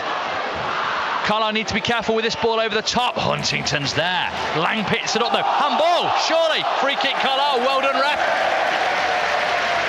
Was accidental, but he clearly killed the ball with his arm there. And we're in the 93rd minute. Yeah, it's a great let off that, isn't it? Lang's onto it, bounces up, hits his hand, and referee's right there on the spot.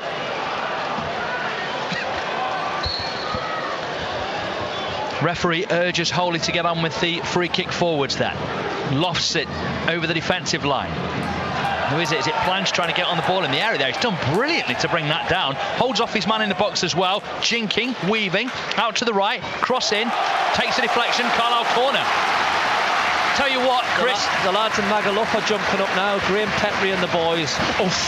Tell you what, I think Luke Plange has shown us a little bit tonight as well, hasn't he, Chris? Yeah, he's came on, watched from the sidelines. Sometimes it helps, looks sharp.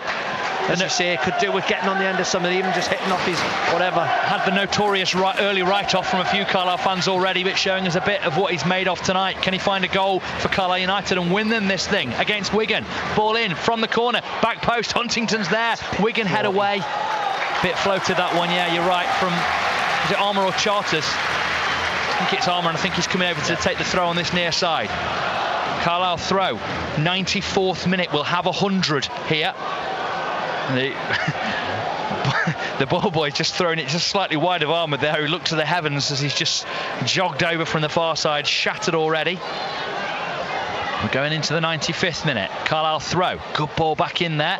Armour gets it back off the Wigan man and out for another throw to Carlisle. 95th minute, Carlisle 1, Wigan 1. What a game of football. Down the left hand side, Gibson holding it up. Men all around him, lays it off down the line. Charters can whip this first time in towards goal, attacking it in there. Edmondson, Polak says his man as he does so, trying to bring it down. How did Plange bring that down? Edge of the area, holds off another, drills it out right hand side. This is really good from Plange. Wants it again down the right, played to him by Barkley. Under pressure, just got to be careful here, don't do too much and lose it. Did. Studious, didn't just do something fancy and lose the ball there with Carlisle a bit ragged. Square it comes from Lavelle, over to Armour, needs something, always run out of play, just lost his bearings there. He's well out. Home fans not happy, but it was a throw to Wigan. Carlisle have got to get themselves back in position. Yes, they want to push on and try and win it. No, they can't let the point go because it's been so hard earned in this second half.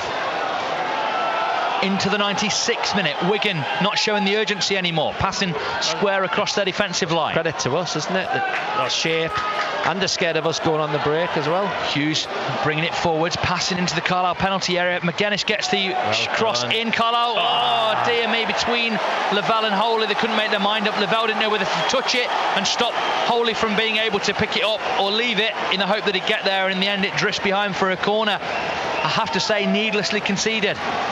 Lavelle could have just taken charge there, Chris, controlled it and cleared. Yeah, but it did look like Hawley was going to get there. So, yeah, it spun out of play. Just hopefully we'll defend this. 96 minutes, Wigan corner at the Waterworks end. Over at the left back, Pearce of Leeds stock. Referee just holding up play because there's some shoving in the penalty area. I don't mind that. He might just blow as the ball goes in now, like they sometimes do. Northampton have equalised against Lincoln, 2-2 there. Orient, despite a man down, 3-2, and in that game away at Wickham, started the night as the bottom side. Or maybe they became it when Wigan were leading. Barrow have drawn 1-1. Here comes the Wigan corner. High, hanging one to the back post, headed down. They're appealing for another corner and they've got it. Take corners 97th like that. minute. Very high, not great quality, and thought, was quite confident we could defend that. Not heard anything to the contrary that Workington are still 3-0 down at Morpeth if that one's not over. Kendal 4-4. Kendal have drawn 4-4 now. Workington still playing, but 3-0 down. Carlisle still playing. 97th minute, almost at its end. Ball into the area. Huntington clears. Lifted back in by Wigan. Headed away again by Carlisle. Wigan try and keep it alive. Suddenly it's Carlisle's turn to try and desperately clear their lines. With Hughes down the right, trying to hold his man off and dribble down the right. Ball in behind. Plange has got to work hard to get there ahead of Smith. He's done brilliantly. Absolutely brilliantly. And his man just drags him over the byline for a goal kick to Carlisle United. Luke Plange has arrived. He needs a goal still, and he needs to show us that he's got that side in his armoury. But dear me, he's come on to great effect tonight. Yeah, and I think that they're looking at him, the boys. The ball run over to him, so they know he's probably had a hard time. Jordan Gibson's got man of the match, which for once the sponsors want to meet the right person, because that has been some night for Jordan Gibson. Yeah, by a mile. Ball forwards for Carlisle. 98th minute. Gibson maybe just getting a touch excited there, trying to kill a ball from 60 yards, and just spilling it out for a Wigan throw. Mind you, there wasn't a great deal else he could do. Ball forwards to McGuinness, cut out by Armour, another who's had a good night here. Plays it forwards. Plange has managed to make something out of nothing. Armour's carried on down the left, slid in search of potentially Mellish. Can't get there. Cleared away, missed touching there by Smith. Gibson manages to nick it through the legs of his man, but they'll get away with Humphreys once more, trying to run at Carlisle. 4-on-4 as Wigan come. United trying to get back in, and Lavelle came over and made sure Humphreys didn't get past. Good professional foul, yellow card to Lavelle. Yeah, Humphreys again, his touch is a little bit clumsy, isn't it? So it invites Lavelle in, but then he recovers and just pokes it past him when he's bought the foul. He almost miscontrols it and draws you in to make the tackle and then whips it past you. What a clever footballer. Or just a poor first touch. Yeah. Poor first, good that's second. The decision. I'll have to watch him a bit more. But free kick then to Wigan. In the 99th minute, there'll be at least 100. There have been a couple of stoppages. The ref could play more than the 10 minutes time added on at the end of this half. Fleetwood have got a goal back, and Bolton have had a man sent off, but a 3-1 up, so they're going to be top, I think, of League Two tonight. I'll go through the table, the scores, the text, the tweets, all of that once this one is done. Into the 100th minute. Here we go. Pearce, ball, back post, Holy punches. Could have caught, you'd argue, but he's got it a long way clear. Final minute. Adiko under pressure from Gibson, goes back to his goalkeeper, who clears into the Carlisle half. Under it, Huntington, being fought by his man, but clears. Adiko, did he handle it? Referee says no, must have hit him in the midriff. Trying to bring it forwards out to the Wigan midfield, to the left touchline. The Paddock think it went out to play. The officials disagree. Played back to halfway by Wigan. Last 30 seconds of the final minute of time added on. Out to the right now. Pearce playing as a sort of an inside forward. Swirls one in. Got to be Holies. His hole is no problem whatsoever. As Gibson down with cramp now. As you say, punch or hold, but at least he's come for it. The one before got distance, and it gave the support, the centre forwards for Wigan something to think about as well.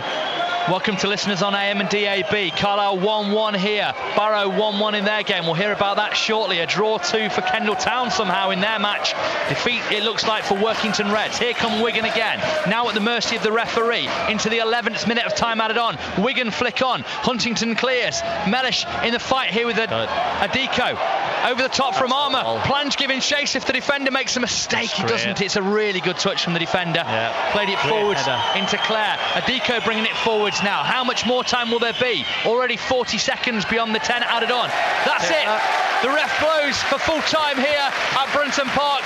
It would have been historic, wouldn't it, if they'd have gone on to win this one, but it feels seismic as it is, Chris. Take it for what it is. In that first half, Carlisle looked like it was just a question of how many they might lose by. For all they were trying hard, working hard to stay in it, Wigan was so good, but United fought and clawed, got to half time at only 1-0, and in the second half, led by the superb Jordan Gibson and another goal for Owen Moxon in open play too. They've ground out a point and might just have gone on and nicked it, but what a point, what a moment in this season already for Carlisle United. Yeah, and I think you know what, you're looking at people and they're all turning around and they're giving that nod of agreement, and you know what it gives? It gives everyone a bit of belief that we do belong here. We fancy ourselves to do something in the league. Yes, it might not be all the promotions and going for top 3 or playoffs, but it shows that we can play on this stage against one of the big hitters of the division. Listen to this. Listen to this.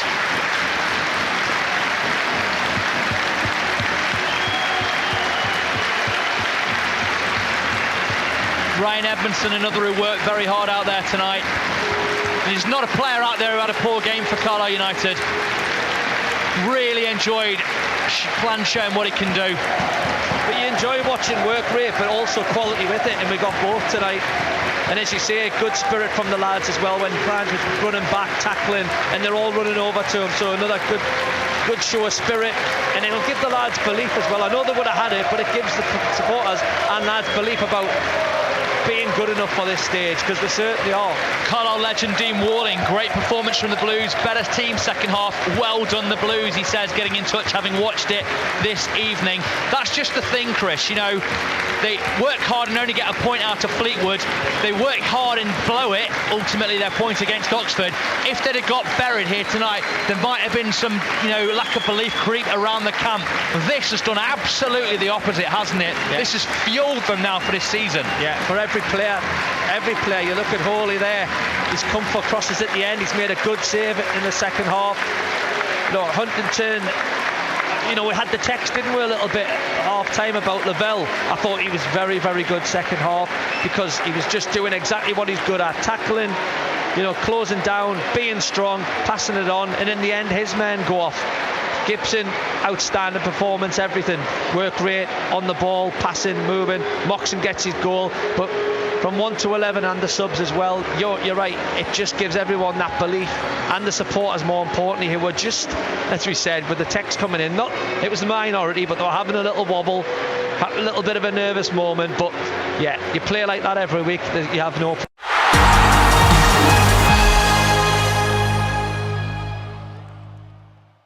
The new season's nearly here and the opinions are getting stronger.